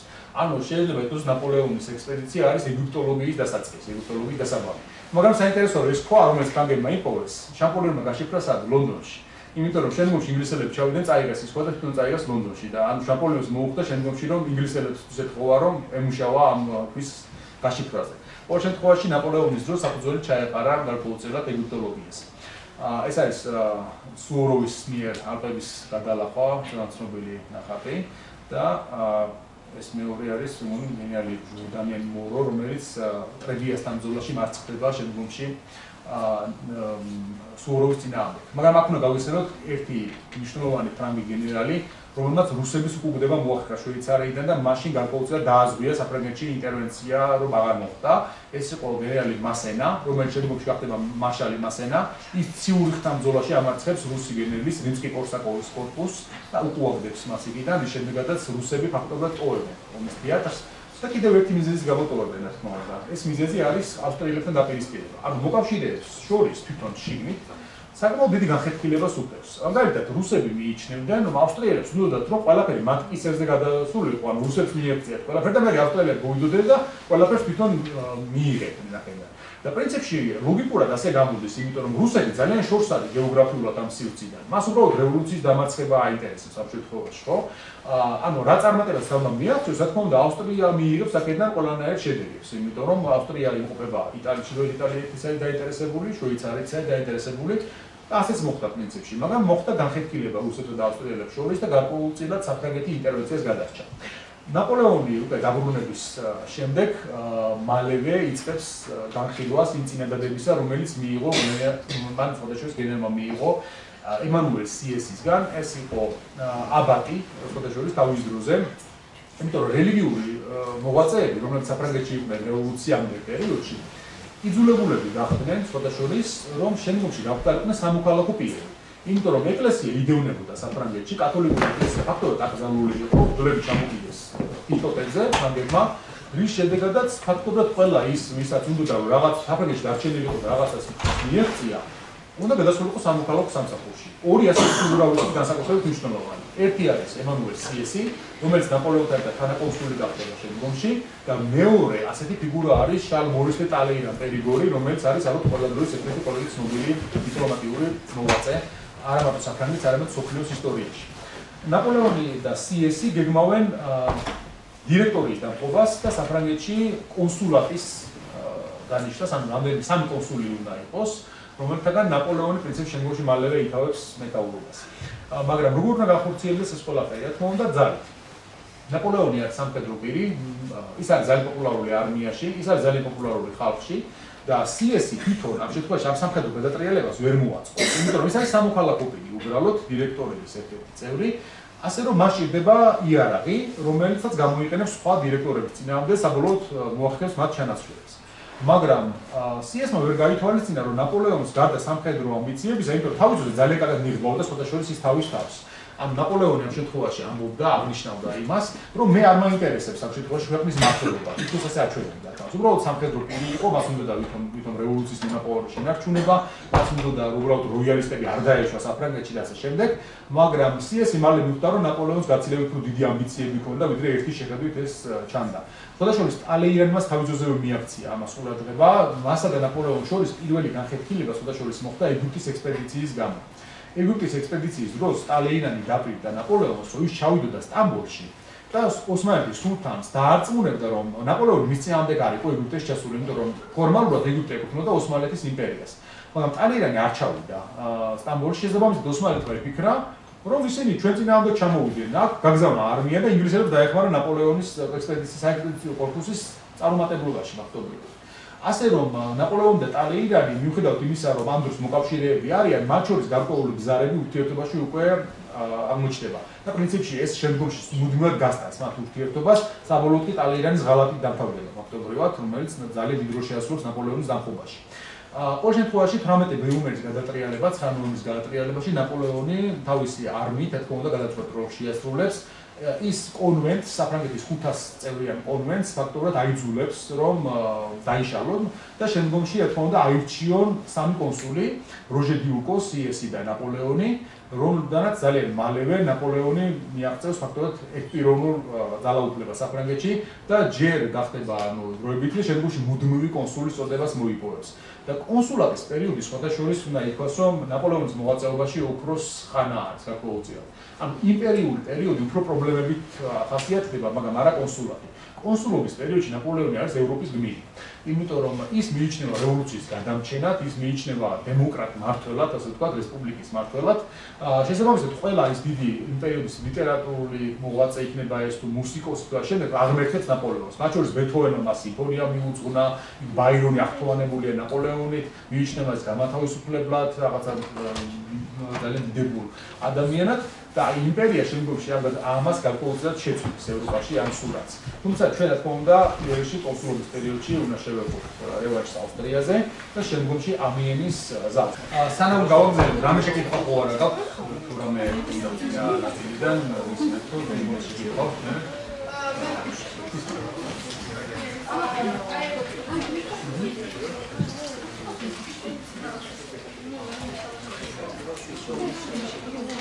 როდესაც ჩვენ ვილაპარაკებთ კანონი ლევე ენმას სადაც ვისაც იარაღის აღება შეეძლო მიდიოდნენ ომში ეს ასე ვთქვათ ჩემ თქვენი აზრი მაინტერესებს ეს დროის მოსაგები რაღაცა უფრო იყო თუ საზარბაზნე ხორცად ანუ საზარბაზნე ხორცად უშვებდნენ ანუ დროის მოსაგება თუ მართლაც ცდილობდნენ რომ საფრანგეთის ჯარის სტრატეგიკულად გაძლიერებინათ იმიტომ რომ ჩვეულებრივი ფრანგი მოქალაქე იმას ვერ შეძლებდა რასაც თქვა ნაპოლეონის მებრძოლები შეძლებდნენ და ჩემი აზრით ეს დროის მოსაგება ზოგადად ეს მასიური გაწევა არის იდეა, რომელიც ევროპულ სამხედრო საქმეში მუსირებდა ჯერ კიდევ მე-18 საუკუნის დასაწყისში.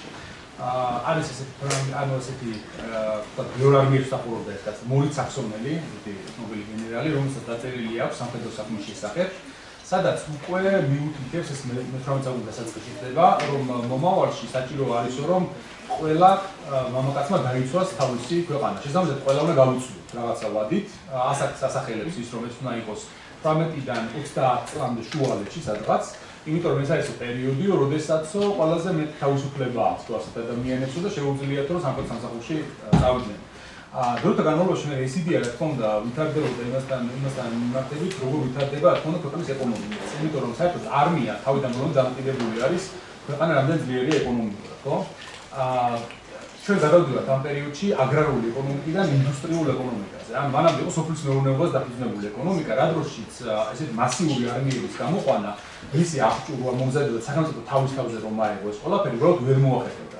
ვერ გაწყვეტებოდა ფინანსურად. მაგრამ დადგა ინდუსტრიული ეპოქა მე-19 საუკუნის ბოლო, მე-18 საუკუნის ბოლო, მე-19 საუკუნის დასაწყისში და ინგლისი და საფრანგეთი, რომელიც ინდუსტრიულად ყველაზე მაღალ განვითარებულ ქვეყნები იყვნენ, უკვე შესაძლებლობა აქვს რომ ასეთ არმიას გამოყვანას გაუმკლავდნენ, მოკლედ ვთქვათ, ამ ინდუსტრიამ დააჩქარეს. რაც შეეხება საფრანგეთში ამ გაწევის არსებობას, ეს ორი მიზეზით იყო გამძლეობილი. პირველი, საფრანგეთს უწევდა ძალიან ბევრ მოწინააღმდეგესთან ნედლეულად ომი და მას სჭირდებოდა რომ ის რიცხობრივი სხვაობა, რაც მათ შორის იყო, გაერთიანებულიყო. ანუ წარმოიდგინეთ, საფრანგეთის გარშემო თქვათ, შეკრებილი სხვა ქვეყნების 400-1000 ჯარისკაცი. საფრანგეთი, რომელიც ერთი ქვეყანაა, ხო ამდენი წინააღმდეგ, ასევე ახერხებს იგივე რაოდენობის ჯარის გამოყვანას ასეთი გაწევის სისტემით. ბუნებრივია ხა ეს ჯარისკაცები, რომლებიც მაშინ პირდაპირ გარეკეს, ასე ვთქვათ, ომში, ხო თავდაპირველად, დიდი ნაწილი მათი იყო ნაკლებად მომზადებული, ფაქტობრივად პირველი გასვლაზე გარბოდებული ძუძებძოლი და თვითონ ამ ჯარისკაცებმა ეს გამოცდილება სამხედრო დააგროვეს უშუალოდ ბრძოლის ველზე. რამაც საბოლოო ჯამში შემდგომში საფრანგეთს მისცა თან მრავალრიცხოვანი და თან კარგად გამოცდილი არმია, რომელშიც მეთაურებად მსახურობდნენ არა ისინი, ვინც წოდებით იყვნენ დაწინაურებულები, არამედ მსახურობდნენ ისინი, ვინც ამ ჯარისკაცებთან თავს გამოიჩენდა ომში და ამ დაიმსახურებდა თვითონ სამხედრო სამსახურში წასულიყო. ანუ საბოლოო ჯამში ის სადარბაზნე ხორცი, რომელიც ყველა სახელმწიფოს ისედაც ამისთვის ყავდა ძირს და ნაპოლეონი თვითონაც თავის ჯარს ასე მოიხსენიებდა, მოგებათ ქვეითი ჯარი, მისთვის იყო საზარბაზნე ხორცი, ხო? მაგრამ ბუნებრივია რომ განსხვავება თავდაპირველად რაც არსებობდა მათ შორის რამდენიმე ხანში აღმოიფხვრა. ასე რომ ფრანგული ჯარი ხარისხობრივად დონით და რაოდენობით დაეწია იმ დროიდელ ევროპულ არმიებს და იმცი შეგვიძლია თუ გაუსწროყიდეთ მას უკვე ნაპოლეონის მმართველობის დროს, იმიტომ რომ შემდგომში ნაპოლეონის იგივე მეთოდით იწვევს ჯარს. ამ მის დროსაც მასიური გაწევა ხდება. როგორ ახერხებს ნაპოლეონი ამდენ კოალიციის წინააღმდეგ ომს, ხო? თუ არ გაიწვევს ის მასიურად ჯარს, ამას ვერ შეძლებს ფიზიკურად. მან 1813 წელსაც კი როცა ნაპოლეონის რუსეთში მთელი არმია დაეღუპა, ჩამოვიდა და დაახლოებით რამდენიმე შეში თითქმის იგივე რაოდენობის ჯარის დაყენება შეძლო ფეხზე. ასე რომ ამ სისტემამ საფრანგეთს საშუალება მისცა, რომ საფრანგეთის რევოლუციისა და ნაპოლეონის ომის პერიოდში მთელ ევროპასთან ერთგულად ეომმა. ამ წარმატებული გამოდგა ეს სისტემა, ხოლო ქვეყნის იმას რასაც შევხედავთ, რაოდენობა თუ შევადაროთ ხალხის ინგლისელების პროცესში, ვერ ვიტყვით, რომ ფრანგეთს პროცენტულად მეტი ხალხი ეგვიპტებოდა ზონებში ამ შემთხვევაში. ასე რომ ერთ-ერთი განსხვავება ის არის, რომ საფრანგეთი ნელ-ნელა გადაეწყო იმ რელსებზე, რადგან მე მთელი ევროპა თვითონაც მოუხდა გადასვლა, ანუ მასიურ გაწევაზე. ეს იყო ძალიან სწორი ნაბიჯი იმ მომენტისათვის, რის გარეშეც უბრალოდ სხვა ვარიანტი ვერ ექნებოდა. ასე რომ ვერ ვიტყვით, რომ ეს პირდაპირ იყო იმის უბრალოდ გამოყენებული, რომ ფრანგებს მაგალითად შეეხოცათ ეს ჯარი და დრო მოეგვოთ, იმიტომ რომ უბრალოდ მათ мотиваცია არ ქონოდათ, აზრიც არ ექნებოდა ასეთ ჯარი შეკრებას, უბრალოდ პირველ დასრულზე დაიშლებოდნენ ისინი, ხო? მაგრამ შენეზეთ რა მისცა საფრანგეთის ამ ჯარს мотиваცია, რომ ევროპის გაწმენდ ჯარებთან ეუბნა. ახლა პატრიოტიზმი, იმიტომ რომ ანუ როდესაც შემოტყმული ხალხი და ქვეყნები, რომლებიც იცი რომ გაფრთხილებიც არიან, გამოცდილებიც არიან და რიცხობრივადაც ბევრი არიან, ერთადერთი რაღაც რაც გამოძრავებს ამ დროს არის შენი ქვეყნის მართალია და თანაც გაითვალისწინეთ ეს ხდება რა დროს. სხვა ქვეყნებში ეს ჯარები ვისთვის იბრძვიან, მეფისთვის იბრძვიან ამ შემთხვევაში, თანაც შედიან სხვა ქვეყანაში ინტერვენციისთვის. ფრანგები იბრძვიან თავიანთ სამშობლოსთვის, ხო და თანაც წარმოვიდგინეთ ეს არის ხალხი, რომელსაც მეფის დამხობის შემდეგ ფაქტობრივად მიეცათ უფლებები და თავისუფლებები. თავისუფლება, თანასწორობა, ძმობა, ეს არის იმდროინდელი რევოლუციის ლოზუნგი, ხო? შესაბამისად, ამ ადამიანებს რაც მეტი мотиваცია აქვს, რომ დაიცვან ეს მონაპოვარი და ეს რევოლუცია მისცა, ვიდრე იმას, ვინც უცხოელი უბრალოდ შემოდის აქ იმისთვის, რომ ვიღაცა მეფე დასვას ტახტზე, ისე დააბრუნოს. ასე რომ мотиваციამ ძალიან დიდი როლი შეასრულა და მათ ფრანგების ეროვნულმა ზნობებმა და პატრიოტიზმმა საბოლოო ჯამში საფრანგეთის გამარჯვებაში რევოლუციურ ომებში, ხო? შეგვიძლია ასე თქვა. სხვასაც უარ აქვს ამ შეკითხვას, ანუ ამ მინის ძალზე გადავა. პირველად მოგესალმებით. როგორც ვიცით, დამფუძნებელმა კრებებმა დაიწყო აქტიური მუშაობა საფრანგეთის რეკონსტრუქციისთვის. თუმცა ძალიან დიდი განხეთქილება მოხდა პირებს შორის, რა ეს კონკრეტულად და შეგიძლიათ ვთქვათ, აი ეს კრება როგორ ნაწილად იყოფოდა და რა. იცი რა არის, საფრანგეთის რევოლუციის შემდგომში, ხო, რამდენჯერმე მოხდა ყოველ წელს ხდებოდა ფაქტობრივად ძალიან მნიშვნელოვანი ცვლილებები და ის პარტია დაწინაურდებოდა ხოლმე, რომელიც იმ ვითარებას შეესაბამებოდა იმ მომენტში. მაგალითად, ომის პარტიაც არსებობდა, რომელმაც ფაქტობრივად აი ამ პერიოდში გამოაძვირინა საფრანგეთი აქედან, ხო? ამაზე იაკობინელებშიც რამდენიმე ფრთა იყო ასეთი, რომელმაც ერთმა გაანადგურა მეორედ და ფაქტობრივად, ხო, იმიტომ რომ რობესპიერებმა ფაქტობრივად დანარჩენები გაანადგურეს ახალწელს. საბოლოოდ მე ვთქვი, რობესპიერი ემსხვერპლენ უკვე სხვა დანარჩენებს. ასე რომ ეს იდეები, რომლებიც საფრანგეთის რევოლუციის შემდგომ გაჩნდა, მუდმივ ცვალებადობას განიცდის. ანუ იყო რაღაც ნაწილი, რომელიც მიიჩნევდა, რომ ზომიერად უნდა მოხდარიყო ეს ყველაფერი, ანუ მაგალითად დანტონი მიიჩნევდა, რომ გაცილებით უნდა ყოფილიყო რევოლუციის ეს შემდგომი პერიოდი, ხო?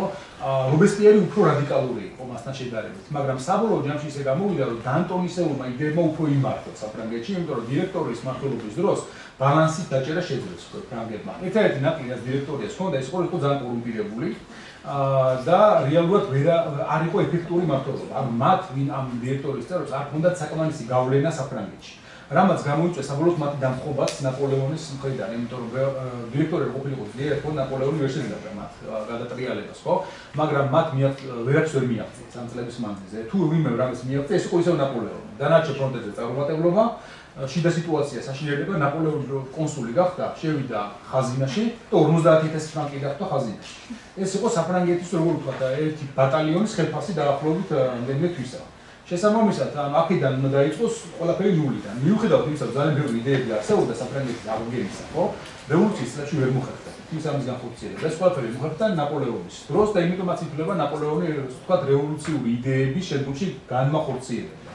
აი ძალიან საინტერესო მომენტი არის ისიც, რომ კაცი რომელმაც შემდგომში იმპერიის გვირგვინს დაიდგა თავზე, მაინც ევროპის მონარქების თვალში დარჩა რესპუბლიკის იმპერატორად, იმის მიზეზის გამო, რომ ბევრი მონაპოვარი შენარჩუნება შეძლო რევოლუციიდან და პრინციპში ის იყო, როგორ ვთქვათ, ფიგურა, რომელიც აი რაღაცნაირად შავი კრავით იყო ამდენ თეთრ იმაშორეს, ხო? იმიტომ რომ უნებრივია ის იყო დაბალი წარმომავლობის ადამიანი, რომელიც ასევე იმ წრეებიდან იყო, რომელმაც რევოლუცია მოახდინა თავის დროზე, ხო?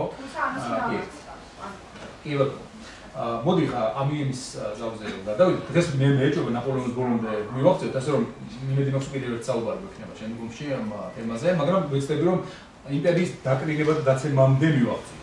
1820 წელს ნაპოლეონის კონსულობის პერიოდში ერთ-ერთი ძალიან მნიშვნელოვანი მოვლენა მოხდა ამიენის ზავი, თუმცა სანამ იქამდე მივიდოდა მოკლედ შევეხოთ 1801 წლის კამპანიებს, როდესაც ნაპოლეონმა ის რაც მოხდა 98-99 წლებში, ანუ პრუსია და ავსტრია და რუსეთმა მოახერხეს იტალიის წართმევა, ისევ ნაპოლეონისა და საფრანგეთისათვის დაიბრუნა უკან ეს ყველაფერი ამ კამპანიების დროს და 1800 წელს გაიმართა ორი ძალიან დიდი ბრძოლა მარენგოსა და ჰოჰენლინდენთან.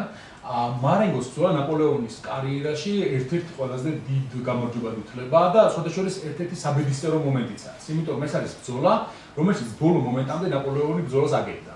და აი ამ მომენტში გამოჩნდა მაშინ მისი ერთ-ერთი გამოჩენილი გენერალი დეზე, რომელიც იღუპება ამ ბრძოლაში, მაგრამ ნაპოლეონის გამარჯვებას მოაპოვებინებს. და მეორე ბრძოლა ჰოჰენლინდენთან, რომელიც ნაპოლეონის წყალობით შესაძლოა დაკნინებული არის ისტორიოგრაფიაში და გენერალი მოროს მეთაურობით ამარცხებენ ავსტრიელებს, უფრო მნიშვნელოვანია მასშტაბების თვალსაზრისით, ვიდრე ამ შემთხვევაში მარენგოს ბრძოლა არის. მაგრამ ვინაიდან მორო შემდგომში დასაჯეს და გადაასახლეს და ამერიკაში ცხოვრობდა, შესაბამისად ნაპოლეონმა მარენგოს ბრძოლას მაქსიმალური გაუკეთა. პროპაგანდა. მარენგო მიდად მნიშვნელოვანი იყო, შემდგომში ნაპოლეონის ცხენსაც ეთქვა რამდენჯერმე, სხვა ცხენს, მათ შორის ერთ-ერთი, რომელიც ვატერლოოს სულაში სიჯდა, შემდგომში ნაპოლეონი. 1801 წელს დაიდო ბუნევილის ზავი, რომელმაც ფაქტობრივად აღადგინა კამპო-ფორმიოს ზავის შედეგები. ანუ ისევ საფრანგეთმა აღიდგინა თავისი გავლენა ჩრდილოეთ იტალიაში და გერმანიაში. 1802 წელს პირველად საფრანგეთის რევოლუციის შემდგომ საფრანგეთსა და ინგლისს შორის იდება დროებითი ზავი. საერთოდ საფრანგეთსა და ინგლისს შორის მუდმივი ომიანობა არსებობს იქეთ 1699 წლიდან დაახლოებით 1815 წლამდე მეორე ათწლიანი ომი მიმდინარეობს. და ეს ამიენის ზავი იყო ამოსუნთქვა ფაქტობრივად ორივე სახელმწიფოსათვის. იმის ამდენი ხნის მანძილზე ერთმანეთს ებრძვიან. ინგლისელები შესაძლოა თვითონ უშუალოდ კონტინენტზე თითქმის არ ერთობიან ომებში. ისინი ერთ მნიშვნელოვან რამეს აკეთებენ. ფულს გზავნიან იმისთვის, რომ სხვები ჩაერთონ საფრანგეთის წინააღმდეგ ომებში. ამ ინგლისი არის მთავარი დამფინანსებელი ამ ყველაფრისა. და ნაპოლეონი ხვდება, რომ ინგლისთან ან ინგლისი უნდა დაიმეგობროს და ან მასთან ზავი გააფორმოს, ან მეორე ვარიანტია, რომ რაღაც კონტინენტური ბლოკადი დაამარცხოს, რაც შემდგომში შეეცდება. იმიტომ რომ მეტი ვარიანტი არ არსებობს. ან ფლოტი უნდა შექმნას ისეთი, რომ გადასხას ჯარი, რაც ძალიან რთული იყო და პრინციპში ვერც მოახერხა.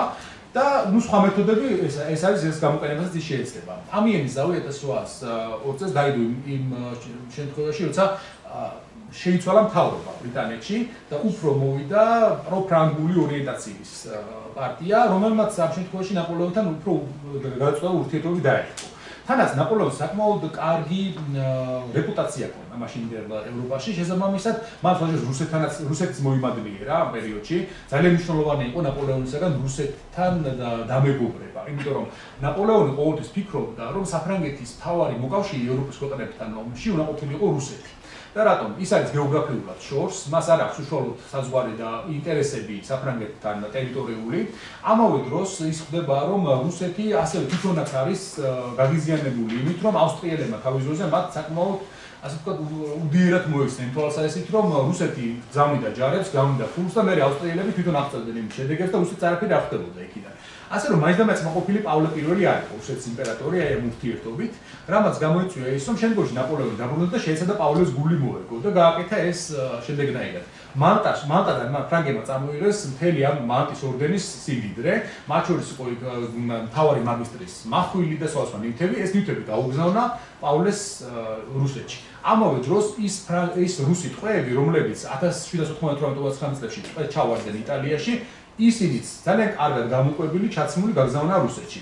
პავლეს მოეწონა ძალიან ნაპოლეონის ეს ჟესტი და ვინაიდან ავსტრიაზე ისიც გაბრაზებული იყო და ინგლისზე, გადაწყვიტა რომ მასთან ურთიერთობები დაემყარებინა და დაიწყო ნაპოლეონსა და რუსეთს შორის ურთიერთობა, რამაც გამოიწვია ფრანკო-რუსული ალიანსი ფაქტობრივად დროებით ეს ყველაფერი. და ამით ყველაზე შეშინებული არის ინგლისი, იმიტომ რომ ინგლისელებმა იციან რომ თუ საფრანგეთი და რუსეთი მოკავშირეები გახდებიან, ძალიან მძიმედ გადაადგებათ მათაც და დანარჩენ ევროპასაც.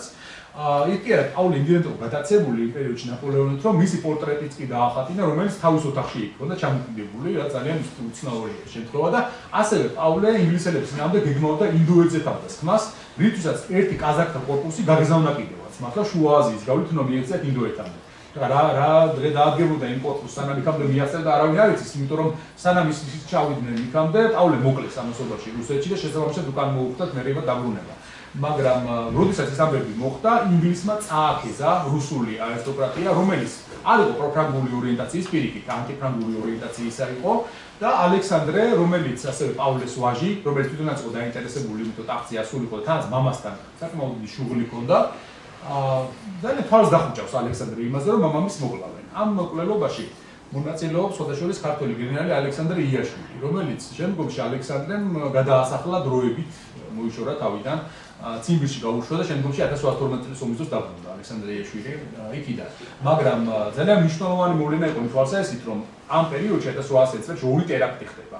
ერთი არის ამ შემთხვევაში პარიზში, სენიკეზის ქუჩაზე, როდესაც ნაპოლეონს მოუწეს ტერაქტი და ვერ შეძლეს მისი მოკლა, მაგრამ სამაგიეროდ შეძლეს რუსეთში პავლეს მოკლა და ნაპოლეონის შესაძლოა ითქვის, რომ მე ამაცილეს პარიზში, მაგრამ მომარტყეს პეტერბურგში, იმიტომ რომ ნაპოლეონისთვის პავლეს სიკვდილი ნიშნავდა რუსეთთან ალიანსი დასრულებული იყო, იმიტომ რომ ალექსანდრე არის ტახტზე, რომელიც ანტიფრანგული ორიენტაციისაა, შესაბამისად მათ შორის დამთავრდა ურთიერთობა. ინგლისთან ამიენის ზავით ნაპოლეონმა ძალიან ბევრს მიაღწია თვალსაზრისით, რომ ფაქტობრივად მანამდე თითქმის კონტაქტი აქვს საფრანგეთის დაკარგული მთელ თავის კოლონიებთან, ხო?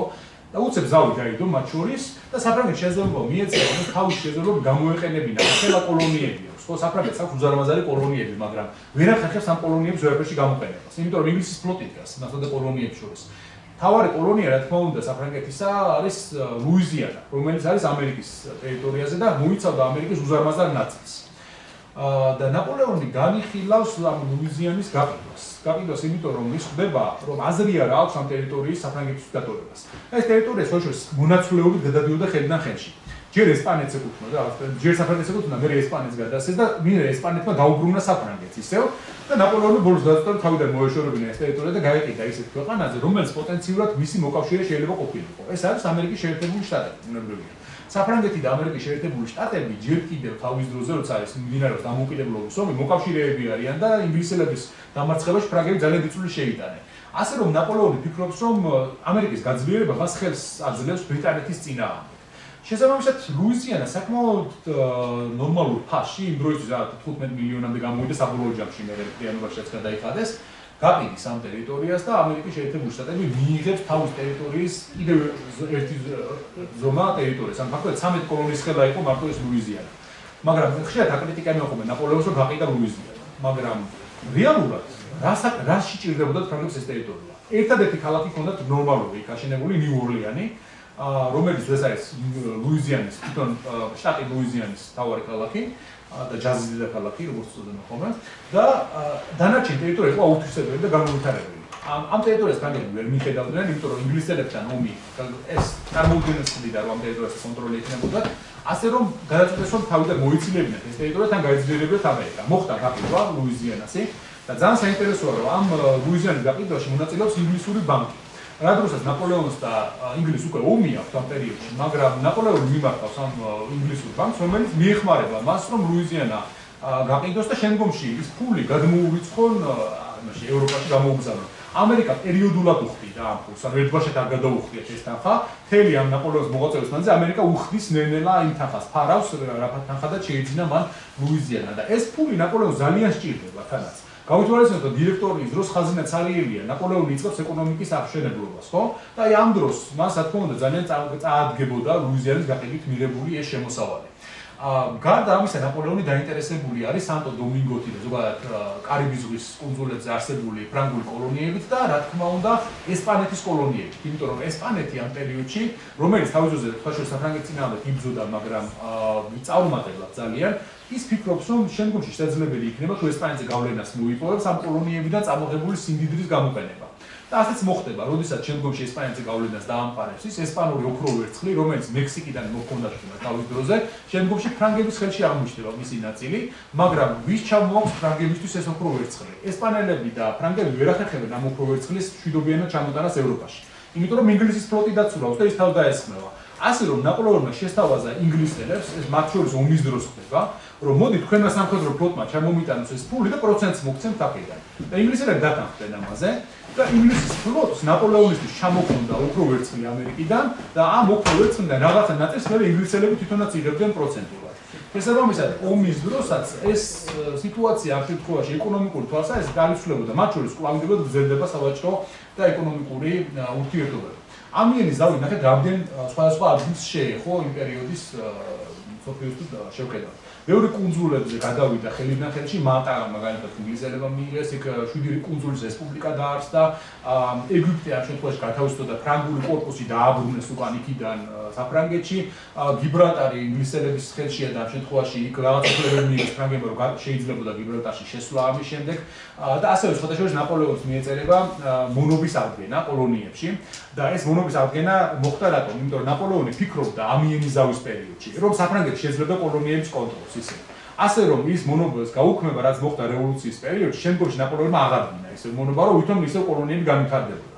მაგრამ არ გამოვიდა ამისგან არაფერი და საბოლოო ჯამში ის კოლონიების ნაწილი აღმოჩნდა ინგლისელების ხელში და ნაწილი ამერიკაზე გაყიდა ნაპოლეონმა. ანუ 1802 წელს ერთ-ერთი თავარი რაც ამან მოუტანა ნაპოლეონს იყო ის ურთიერთობები იმ ქვეყნებთან, რომელთანაც ინგლისთან ომის გამო ვერ ახერხებდა კონტაქტს, ასევე მოუტანა ლუიზიანის გაყიდვა, ზოგიერთ ტერიტორიებიდან ფრანგი ჯარისკაცების და ტყვეების უკან დაბრუნება და გარკვეულწილად ინგლისში შესაძლებელია ვთქვათ, რომ ალბათ ფრანგებმა გამოიყენეს ეს დრო იმისთვის, რომ შეესწავლათ ნიადაგი, განავითარებინათ თავისი დაზვერვითი ქსელი, რომელიც შემდგომში მნიშვნელოვან როლს შეასრულებს ალბათ ინგლისსა და ნაპოლეონის ურთიერთობაში.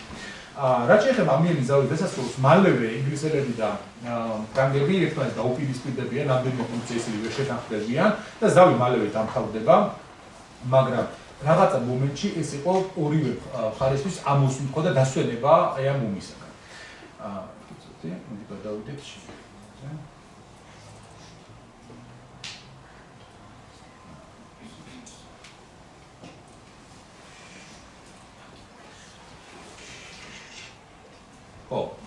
ეს კონსულობის პერიოდი პრინციპში კარგად აღინიშნება იმ ფაზით, რომელიც თავიდანვე ვახსენეთ, რევოლუცია დამთავრდა, ახლა მევა რევოლუცია, როგორც ნაპოლეონის მიაწერა თქვა. ეს პერიოდი არის ძალიან საინტერესო თვალსაზრისით, რომ საფრანგეთი, რომელიც არის რესპუბლიკური, ამ პერიოდში რესპუბლიკური წყობა აქვს და კონსული მართავს ამ შემთხვევაში ნაპოლეონი მუდმივი კონსულის წოდებას მიიღებს ის. ნახეთ, რამდენიმეჯერმე ჩაატარებს რეფერენდუმს, რომელთაც სხვადასხვა საკითხებს გადაწყვეტ ქვეყნისთვის მნიშვნელობას. 1800 წლის რეფერენდუმით კონსტიტუციის მიღება მოხდება, რომელსაც 99% დაუჭერს ხარს მოსახლეობისა. მოსახლეობის რა ამ შემთხვევაში ხმის მიცემის უფლება, როგორც იყო ხოლმე განაწილებული მის მიხედვით, იმიტომ ყველას არ ჰქონდა ხმის მიცემის უფლება ჯერ. 1802 წლის რეფერენდუმით ნაპოლეონი გააირჩიეს მუდმივ კონსულად ფრანგებმა. ანუ ფაქტობრივად სიცოცხლის ბოლომდე ის შეეძლო კონსულის წოდებით ემართა საფრანგეთს. რასაც მხარი ასევე დაუჭირა 99%-მა და 1804 წლის რეფერენდუმით ნაპოლეონმა გამოაცხადა საფრანგეთის იმპერია, რასაც ასევე ამ ხელა მხარდაჭერა ჰქონდა. ეხლა ეს რიცხვები манипуლირებულია, თქმა უნდა და ნაპოლეონი სავარაუდოდ ცვლიდა პროგრამას, მაგრამ მას უდიდესი მხარდაჭერა ჰქონდა საფრანგეთში ამ პერიოდში, მისი ძალიან დიდი წარმატებების გამო. ბუნებრივია ასე რომ არ არის დასაკვირი თლიანობაში აი ეს რიცხვები. თუ ყოველთვის ამასთან მიახლოებული ყველა ვარიანტი იქნებოდა. 1804 წელს იმპერიის, ანუ საფრანგეთის იმპერიის გამოცხადება და თავისთავის იმპერატორის გამოცხადება ნაპოლეონის სხვადასხვა მიზეზების გამო სჭირდებოდა. პირველ რიგში ეს მიზეზი იგივე ტალეირანის, სხვადასხვა ტალეირანი მონაწილეობს იმაში, რომ ნაპოლეონის გაწყვეტილება მიიღო. ტალეირანი მას თავაზობს, რომ თქვენ უნდა გაუთანაბრდეთ ევროპის სხვა მონარქებს, რომ ისინი თანაბრად დაგელაპარაკონ. ამ ნაპოლეონი ცდილობს, რომ თვითონაც იქცეს ევროპული ამ მთელი მონარქიული ოჯახების ერთ-ერთ წევრად. ანუ ბონაპარტების საგვარეულო უნდა შექმნას, ან ბონაპარტების დინასტია უნდა შექმნას. ამისთვის მას სჭირდება იმპერატორის სტატუსი, რათა ის იყოს გათანაბრებული ევროპის იმ სხვა სახელმწიფოების ლიდერებთან, როგორიც არის მაგალითად ინგლისის მეფე, როგორიც არის ავსტრიის იმპერატორი, როგორიც არის რუსეთის იმპერატორი, პრუსიის მეფე და ასე შემდეგ. ასე რომ მას ეს სტატუსი ძალიან სჭირდება. თანაც საფრანგეთი და ის ამბიციები, რაც ნაპოლეონს ჰქონდა, პრინციპში იმპერიული იყო, შესაბამისად ეს შინაარსობრივადაც და იმ მხრივ რომ პოლიტიკა მოითხოვდა მაშინ ამას, ნაპოლეონისთვის მისაღები იყო იმპერატორობის მიღება. ნაპოლეონის კორონაცია მოხდა 1804 წლის 2 დეკემბერს პარიზის მშობლის ტაძარში და იყო ძალიან დიდებული სანახაობა, რომელსაც ესწრებოდა თვით რომის პაპი.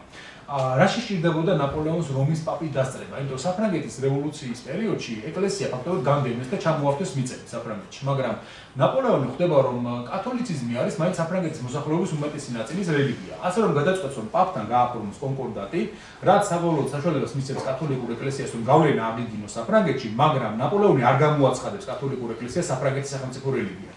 ის ამბობს, რომ ის აღიარებს კათოლიკობას ფრანგთა უმრავლესობის რელიგია და ესეც სტატუსი მიენიჭა კათოლიციზმს. რასაც პრინციპში რომის პაპისთვის მისაღები იყო იმასთან შედარებით, რაც მანამდე ხდებოდა. ის პირიქით ნაპოლეონს ძალიან დადებითად უყურებს ამ კონტექსტში, რომ აი ის ნენელა ფიქრობს, რომ არ აღიარებს გარკვეულწილად აი ამ პრივილეგიებს.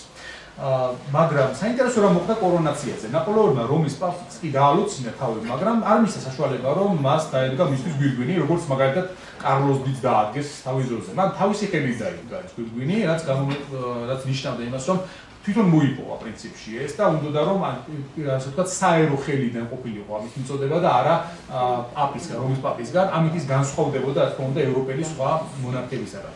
თუმცა სტატუსის თვალსაზრისით რომის პაპის ყოფნა ცერემონიაზე რა თქმა უნდა ძალიან მნიშვნელოვანი მოვლენა იყო. უნდა ითქვას რომ ბურბონები ამ ყველაფერს თვალს ადევნებენ შორიდან და ძალიან გაოცებულებიც არიან, იმიტომ რომ ფრანგებმა ისინი განდევნეს თავის დროზე და ისევ ფაქტობრივად მონარქია აღადგინეს რაღაც ფორმით, ხო, ნაპოლეონის სახით.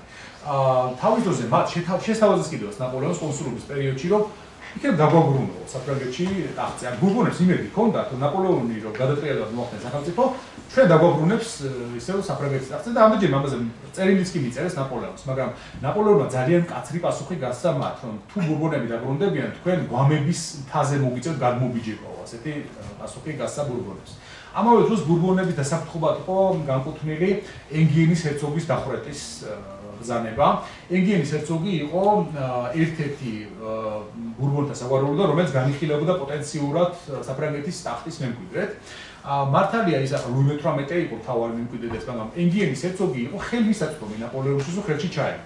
ასე რომ მას უნდა ბურბონები დააშინოს. ამავე დროს მას ტალეირანი წააქეზებს ამისთვის. ზუსტად ამ პერიოდში ეთქვის ის, რომ ბურბონებს მიაჩნიათ, რომ მათი სისხლი გაცილებით ძვირფასია ვიდრე თქვენი. შესაბამისად ნაპოლეონს ახლა სურს ბურბონების შური იძიოს გარკვეულწილად და ის ჩამოაყვანებს ბადენის გერმანული სახელმწიფოდან ენგიენის ჰერცოგს და გასცემს მისი დახვრეტის ბრძანებას, რასაც შემდგომში ხოდაშორის მუდმივად ნანობდა და ტალეირანს აბრალებდა ხოლმე, იმიტომ რომ ნაპოლეონს უბრალოდ არ ახასიათებდა მსგავსი მიდგომა და აი ეს ენგიენის ჰერცოგის დახვრეტა რაღაცნაირად შავლაკად რჩება ხოლმე ყოველთვის ნაპოლეონის ისტორიაში, რომელიც შემდგომში მუდმივად გარკვეულად მის სინდისს აწუხებდა. იმიტომ რომ ეს კაცი რეალურად არაფერში არ იყო დამნაშავე, ეს ენგიენის ჰერცოგი არც მონაწილეობდა შეთქმულებაში, თავის საქმიანობას მისდევდა ბადენში, რაღაც პოეტობდა, წერდა და ასე შემდეგ და ეს ქვეყანა თანაც გერმანული სახელმწიფო იყო ერთ-ერთი ბადენი, ფრანგული ჰუსართა რაზმი ისე შევიდა ამ ბადენში და მოკიდა ხელი ამ ენგიენის ჰერცოგს და წამოიყვანა, რომ არც კი უკითხავთ საერთოდ სახელმწიფოსთვის, რომ რას აპირებდნენ საერთოდ ან რატომ როგორ გადალახეს მისი საზღვარი. ეს მიუთითებდა კიდევ ერთ მნიშვნელოვან რამეზე, რაც შემდგომში თავს იჩენს მთელი მე-19 საუკუნის პერიოდში.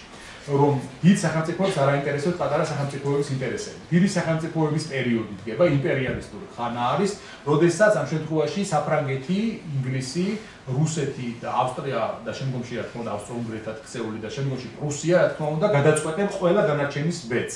და პრინციპში საფრანგეთის იმპერატორი კარგად აჩვენებს ამას. როდესაც ძალიან ფაქტობრივად პირველი დაუდებს საფუძველს ევროპაში გარკვეულ გაერთიანებების ჩამოყალიბებას, ისეთი როგორც იყო რაინის კავშირი გერმანიაში, როდესაც მთელი ეს გერმანული სახელმწიფოები გააერთიანა ერთ რაღაც კონფედერაციაში და თვითონ ჩაუდგა მას სათავეში და როგორც იყო იტალიის სამეფო, რომელშიც ასევე მან ეს იტალიური წვრილი ქალაქ სახელმწიფოები და შემდეგ გააერთიანა ერთ სახელმწიფოში და მიიერთა თვითონ გამოაცხადა თავი იტალიის მეფედ. ზუსტად აი ამ მოვლენიდან მალევე ნაპოლეონი ჩადის მილანში და ის თავზე იდგამს ლანგობარდების რკინის გვირგვინს. ძალიან საინტერესო სიმბოლიკა არის ესეც, რომ ნაპოლეონი დიდ მნიშვნელობას ანიჭებდა სიმბოლოებს და იმ იმპერიულ მემკვიდრეობას, რაც არსებობდა ევროპაში. თუნდაც ის, რომ მან შემდგომ პერიოდში 1806 წელს უკვე საღვთო რომის იმპერატორსაც, ანუ ავსტრიის იმპერატორს მოუწოდა, რომ მას უნდა დაერთმო აუცილებლად საღვთო რომის იმპერატორის სტატუსი. იმიტომ რომ ევროპაში უნდა ყოფილიყო ერთი იმპერატორი ამ შემთხვევაში, რომელიც იქნებოდა ნაპოლეონი და რომელიც პრინციპში რომაულ მემკვიდრეობაზე აცხადებდა პრეტენზიას. თუ დავაკვირდებით მის სიმბოლიკას, იქ აღმოაჩენთ, რომ მის ძირითადად სიმბოლიკაში იყენებს არწივებს, რომელიც იყო რა თქმა უნდა რომაული სიმბოლიკის გამოძახილი და ის ასევე იყენებს ფუტკრებს. ალბათ ხშირად ვინახავთ ნაპოლეონის სამოსზე, ფუტკრებია, უფროს ფუტკრები არის ხოლმე გამოსახული და საიდან მოიტანა ნაპოლეონმა ეს ფუტკრები? ეს არის მეროვინგების სიმბოლო, ანუ საფრანგეთის პირველი სამეფო დინასტიისა. და შესაბამისად იქიდან ის ესხა, მოკლედ რომ ვთქვათ, ეს ფუტკარი, თანაც ფუტკარი არის შრომისა და სიბეჭდის სიმბოლო, ზოგადად მიღებული ასე. და შესაბამისად ბონაპარტი ფიქრობდა, რომ მის საგვარეულოს და მის მოღვაწეობას ძალიან შეესაბამებოდა გარკვეულწილად ეს ფუტკრის სიმბოლოც. ასე რომ ნაპოლეონმა ნელა შეიმოსა თავი იმპერატორის ყველა სიმბოლიკით აბსოლუტურად და თავი გამოაცხადა ყოველთა ფრანგთა იმპერატორად. ძალიან საინტერესოა მის სტატუსი. ნაპოლეონი საფრანგეთის იმპერატორი არ არის, არის ყოველთა ფრანგთა იმპერატორი. ის თავს აცხადებს ყველა ფრანგის იმპერატორად, რომელიც ცხოვრობს საერთოდ მაშინ არის როიალისტი იქნება ეს, ბურბონი მომხრე იქნება თუ იაკობინელი თუ ასე, მისთვის ამას მნიშვნელობა არ აქვს. აცხადებს, რომ ყველას იმპერატორი აბსოლუტურად. თანაც მის დროს ერთი მნიშვნელოვანი გადაწყვეტილებასაც მიიღებენ. ეს არის ამინისტია. ნაპოლეონი გამოაცხადებს ამ მინისტრიას, რომ ყველა ვინც წასულია საფრანგეთიდან და ვისაც თავის ძროზე დევნიდნენ, შეუძლია უკან დაბრუნდეს. ის ამბობს. არავინ არ შემიშლით თქვენ ხელს, რომ ჩამოყიდეთ და იცხოვროთ საფრანგეთში. და ბევრი მართლა უკან დაბრუნდა ამის შემდეგ და ჩვეულებრივ ჩადგა სახელმწიფო სამსახურში. ძალიან ბევრი მნიშვნელოვანი რეფორმა გატარდა აი კონსულატისა და იმპერიის დასაწყისში, მათ შორის იყო ნაპოლეონის კოდექსის მიღება, უნებრივია. ნაპოლეონის კოდექსი, რომელიც აწესრიგებდა ფაქტობრივად მთელ სამართლებრივ ნორმებს, რაც იმ დროინდელ საფრანგეთში არსებობდა და შემდგომ პერიოდში გავრცელდა მთელ ევროპაზე თითქმის. მათ შორის გერმანიის კონფედერაციასაც მისი გარკვეულად სახეცვლილი ვარიანტი მიიღეს მათაც და ასევე მიიღეს ესეთი ვარიანტი იტალიამ, ესპანეთმა და ასე შემდეგ. სხვა ქვეყნებმა სადაც საფრანგეთი შედიოდა. და შესაბამისად თანამედროვე ევროპულ სამართალში ნაპოლეონის კოდექსს ძალიან დიდი მნიშვნელობა აქვს. ეს იყო ფაქტობრივად დაახლოებით ისეთი შრომა, როგორც იყო თავის დროზე იუსტინიანეს კოდექსი. და სხვადასხვა ნაპოლეონის ინსპირაცია იყო იუსტინიანეს კოდექსი, როცა თავის კოდექსს აკეთებდა. არის ესეთი გადმოცემა, რომ ციხეში ყოფნის პერიოდში მას ხელში ჩაუვარდა იუსტინიანეს კოდექსი და ამ პერიოდის განმავლობაში მეტი წიგნი არ ქონდა და მუდმივად კითხულობდა ამას, ვინაიდან შემდგომ პერიოდში როცა იურისტებს ხვდებოდა და კონსულტაციები ჰქონდა კოდექსთან დაკავშირებით, ზეპირად ციტირებდა ხოლმე იუსტინიანეს კოდექსიდან, რაც მიუთითებს იმას, რომ მას ბევრჯერ ჰქონდა დამუშავებული ეს ტექსტი თავის დროზე. ასე რომ ერთი შეხედვით რა თქმა უნდა ამ ყველაფერზე მუშაობს იურისტთა ჯგუფი, მაგრამ მეორე მხრივ შეუძლია თქვა, რომ ნაპოლეონის მემკვიდრეობაც არის ეს ყველაფერი. უშუალოდ საგარეო პოლიტიკას შევეყოთ ამ პერიოდის იმპერიის დასაწყისისა და პრინციპში ჩვენ შეგვიძლია აუსტერლიცამდე მივიდეთ დღეს. 1860 წლებში ნაპოლეონი ანუ ამიენის ზავის შემდეგ ამზადებს ინგლისელ თავდასხმას და ეს თავდასხმა რატომ მიაჩნია მას ამჯერად რეალურად, უფრო ვიდრე ეს მანამდე ხდებოდა. მიაჩნია იმიტომ, რა თქმა უნდა, რომ საფრანგეთის განკარგულებაში ამ პერიოდში არის არა მარტო ფრანგული ფლოტი და მთელი შეზღუდული, არამედ ესპანური ფლოტიც. ანუ ნაპოლეონის განკარგულებაში ორი ძალიან დიდი ძლიერი საზღვაო სახელმწიფოს საზღვაო ძალებია, ესპანეთისა და საფრანგეთისა. ის იმედოვნებს, რომ ეს საკმარისი იქნება იმისთვის, რომ ერთი ნისლიანი ღამე იყოს, რომელსაც ჩასხავს ამ თავის არმიას გულონის ბანაკიდან, გადასხამს ინგლისში და შემდგომში მედუქნეებს, როგორც სტუდენტთა ხომ ინგლისელებს გაუსწორდება აი ადგილზე. ის ასევე მიიჩნევს სხვადასხვა ნაპოლეონი, რომ თუ ის დაამარცხებს მარტივად ინგლისელ ჯარს, შემდგომში ინგლისელები მას დიწინააღმდეგობას აღარ გაუწევენ, ის უბრალოდ პრივილეგიებს მისცემს, საკუთრების უფლებას დაუტოვებს ინგლისელებს და ფიქრობს, რომ ამით დაკმაყოფილდებიან ისედაც ისინი. ეს არის მათთვის თავარი, საკუთრების უფლება, ამბობს ნაპოლეონი. სხვადასხვა მაშინ შემდგომ პერიოდში ჰერცოგი ველინგტონი, სერ ართურ უელსლი, რომელიც შემდგომში ნაპოლეონის ერთ-ერთი მთავარი მოწინააღმდეგე იქნება, ამბობს, რომ მაშინ ნაპოლეონი გადმოსულიყო ინგლისში, ჩვენ შანსი არ გქონდა. გამორიცხული იყო, რომ ჩვენ ამ მოწინააღმდეგობა გაგვეწია ნაპოლეონისთვის. მაშინ არმია ძალყავდა ფაქტობრივად, აღნიშნავს ველინგტონი. ასე რომ ინგლისი ძალიან დიდი საფრთხის წინაშე დგას, სასიკვდილო საფრთხის წინაშე. საფრანგეთი ბულონში სანაპიროზე ამზადებს უზარმაზარ არმიას, რომელსაც შემდგომში უწოდებენ დიდ არმიას და შესაბამისად ეს დიდი არმია ემზადება ინგლისის თავდასხმისთვის. მაგრამ სამაგიეროდ ინგლისს ყავს ისეთი ფიგურა, რომელსაც ხშირად მასა და ნაპოლეონის შორის დაპირისპირებას უწოდებენ ხოლმე ვეშაპსა და სპილოშორის ბრძოლას, იმიტომ რომ ხმელეთის ყველაზე დიდი და ზღვის ყველაზე დიდი ცხოველები ამ შემთხვევაში ნაპოლეონი და ნელსონი. ჰორაციო ნელსონი იყო ის კაცი, ვინც მეთაურობდა ინგლისური ფლოტი, იდგა ფრანგულ არმიასა და ბრიტანეთის კუნძულებს შორის და ძალიან წარმატებითაც მოქმედებდა. ფრანგებმა რამდენჯერმე სცადეს სხვადასხვა რომ გაეტყუებინათ ინგლისელები იქიდან და მოხდარიყო ეს გადასხმა, მაგრამ ვერ შეძლეს ეს გაკეთება, იმიტომ რომ ის ადმირალი ან ფრანგებს არ ყავთ ასე ვთქვათ ძლიერი ოფიცერთა კორპუსი ფლოტში. ეს გამოიწვია რა თავის დროზე რა თქმა უნდა იმან რომ როიალისტების დევნა მოხდა საფრანგეთიდან და ყველა ის ოფიცერი ვის თავის დროზე გამოცდილება ჰქონდა საზღვაო საქმეში ფაქტობრივად ქვეყანაში აღარ იყო. დაიწყო ახლად შექმნილი ოფიცერთა კორპუსის დანიშვნა. მათ არ აქვთ ამ ხელა გამოცდილება, ფლოტი არის გაცილებით უფრო გამოუცდელი ვიდრე ინგლისური. მაგრამ იყო ერთი ძალიან საინტერესო ფიგურა, ადმირალი ლატუშტრევილი, რომელსაც ჰქონდა ძალიან საინტერესო გეგმები, რომელიც განხორციელების შემთხვევაში არავინ იცის რა მოხდებოდა. შეიძლება ფრანგები გადასულიყვნენ კიდევაც მართლა ინგლისში. მაგრამ ლატუშტრევილი ადრეულ ასაკში გარდაიცვალა, შესაბამისად შემდგომში გადავიდა ლუის ხელში ეს ყველაფერი, ადმირალი ვილნევისა, რომელიც ჩააფლავებს პრინციპში შეგვიძლია ვთქვათ ამ ყველაფერს და საბოლოო ჯამში ეს ყველაფერი დამთავრდება 1805 წელს ცნობილი ტრაფალგარის ბრძოლით, რომელშიც ინგლისური ფლოტი გაანადგურებს საფრანგეთსა და ესპანეთის ფლოტებს და საბოლოოდ გადაეწურება ნაპოლეონის იმედი, რომ მოდესმე ისევ ინგლისში გადასხავს თავის არმიას და შეცვლის ბრძოლის მეთოდებს. მაგრამ მაშინ 1804 წლისთვის ეს ძალიან ნათელი იყო, რომ მას ჯერ კიდევ შესაძლებლობა ჰქონდა ამის გაკეთებისა. მაგრამ ინგლისელები რა თქმა უნდა არისვენებენ და ამზადებენ ახალ ანტიფრანგულ კოალიციას იმისთვის, რომ თვითონ აიღონ საფრთხე. ამ ანტიფრანგულ კოალიციაში შევიდნენ ის ქვეყნები, რომელთაც რა თქმა უნდა, ბევრი წყენა დაუბრუნდათ საფრანგეთისგან და უნდათ რომ უწინდელი პოზიციები არიგებდნენ. ეს არის რა თქმა უნდა ინგლისი თავისთავად უილიამ პიტონის როსის მეთაურობით ეს პრემიერ-მინისტრი, რომელიც იყო ძალიან ანტიფრანგული განწყობისა და ის სათავეში უდგას საფრანგეთის წინააღმდეგ მოქმედებას. ავსტრიის ან საფრანგეთის რომის იმპერატორი ფრანც მეორე, რომელიც ამდენჯერმე დამარცხდა ფრანგებთან ომში და რევანში აქვს ასაღები და ალექსანდრე პირველი რუსეთის მონარქი, რომელიც ახალგაზრდა ამ პერიოდში და სხვადასხვა ძალიან გატაცებული ერთ რომ თვითონაც ისეთივე სამხედრო დიდებას მიაღწევს როგორც ნაპოლეონმა. მას გარკვეულწილად შურდა ნაპოლეონის სამხედრო დიდებისა და შემდგომ პერიოდში ცდილობდა რომ თუნდაც იგივე აუსტერლიცის დროში გამოჩნდება რომ თვითონ რაღაც დიდი გამარჯვება მიაღწიოს მასზე და საბოლოო ჯამში მე მიხვდება დროთა განმავლობაში რომ არ აქვს ეს ამის ნიჭი. სხვადასხვა ეს ძალიან მნიშვნელოვანი მომენტი არის რომ რუსეთის მეფემ გააცნობიერა რომ თვითონ არ არის სამხედრო პირი, არ შეუძლია ეს მეთაურობა და მისცა ამის უფლება იმათ, ვისაც ამის გაკეთება მართლა შეეძლო და შემდგომში ამან ძალიან დიდი ცვლილებები მოახდინა ნაპოლეონის წინააღმდეგ ომებში. ყოველ შემთხვევაში მზადდება კოალიცია, რომელშიც ორი ძირითადი წევრია, ფრანც მეორე და ალექსანდრე პირველი.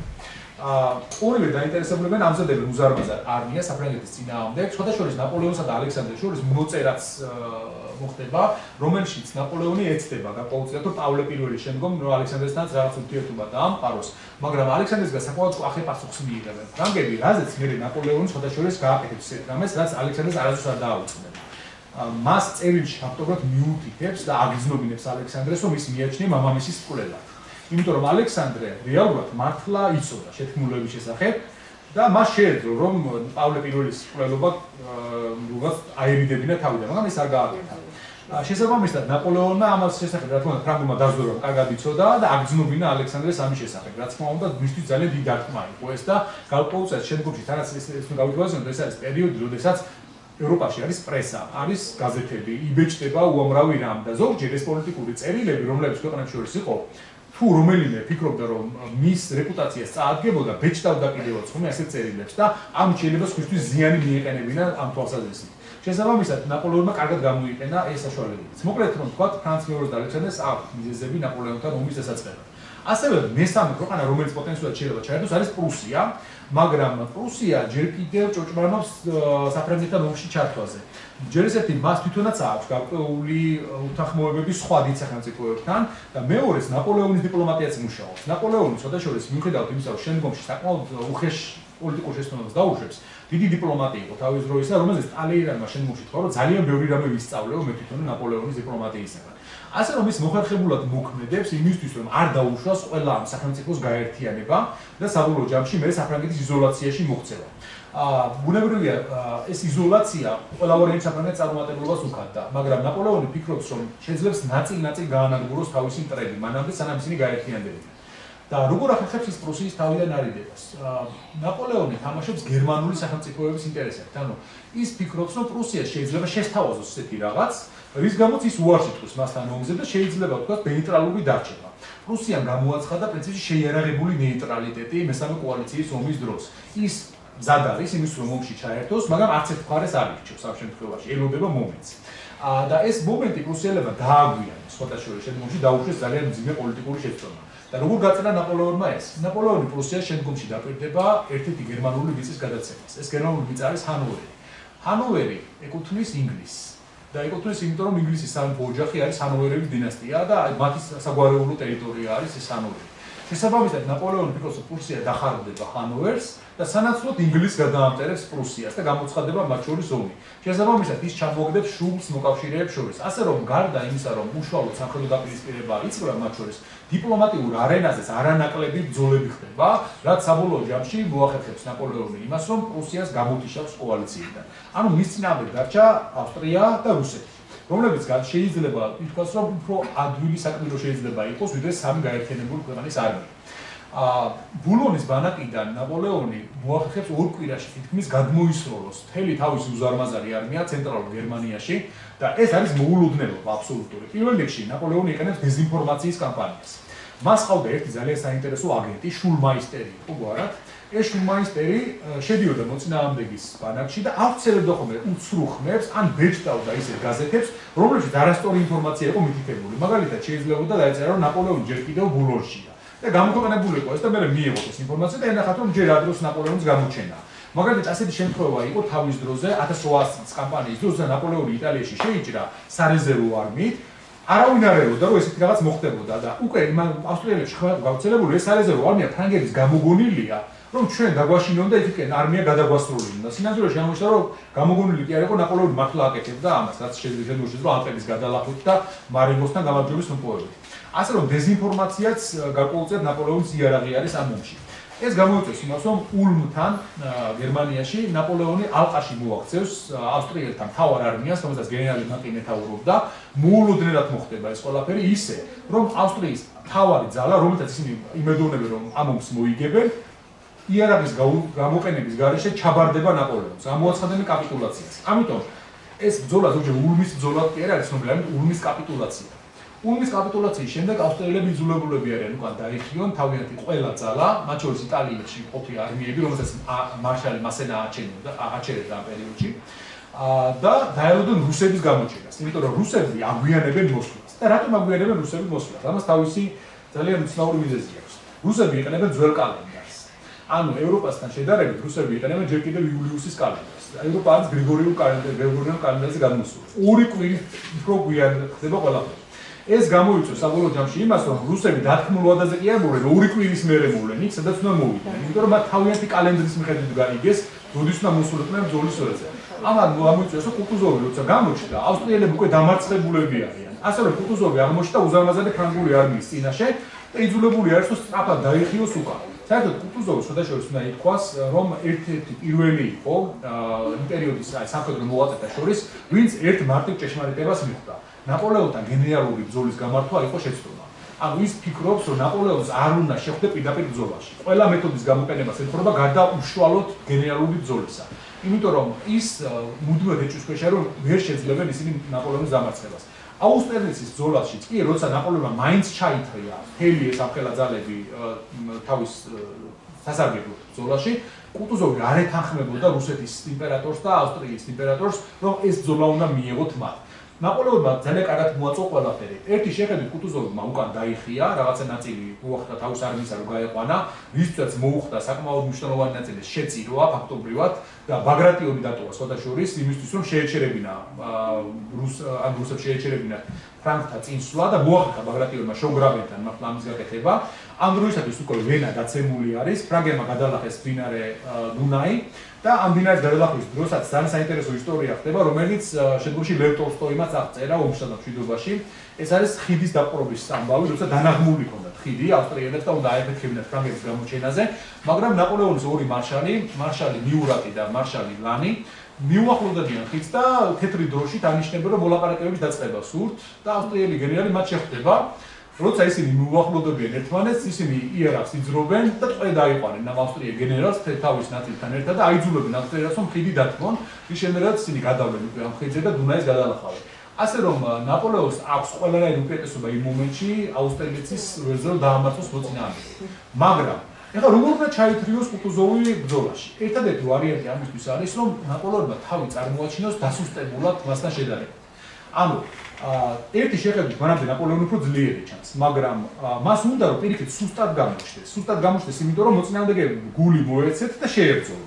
და რაში აწყობს მაგალითად იგივე რუსეთსა და ავსტრიას, რომ ეს ბრძოლა არ მოხდეს. ნაპოლეონის ლოგისტიკური ხაზები ანუ ძალიან შორს არის, უკვე საფრანგეთიდან ის შეჭრილი. მას დროთა განმავლობაში ჯარიც უსუსტდება და მომარაგების ხაზებიც უსუსტდება. შესაბამისად, რაც უფრო იწელება ეს მომარაგება, ნაპოლეონის ჯარი უფრო მძიმე მდგომარეობაში ვარდება და მათი, რომლებიც თავიანთ ტერიტორიაზე იბრძვის ავსტრია ამ შემთხვევაში, ხო, გაცილებით უკეთეს მდგომარეობაშია. ანუ რაც დრო გავიდოდა, ისინი გაძლიერდებოდნენ და ნაპოლეონი დასუსტდებოდა. ამიტომ ნაპოლეონი მანამდე უნდა ეს ბრძოლა ჩაატაროს, ვიდრე ეს მოხდება.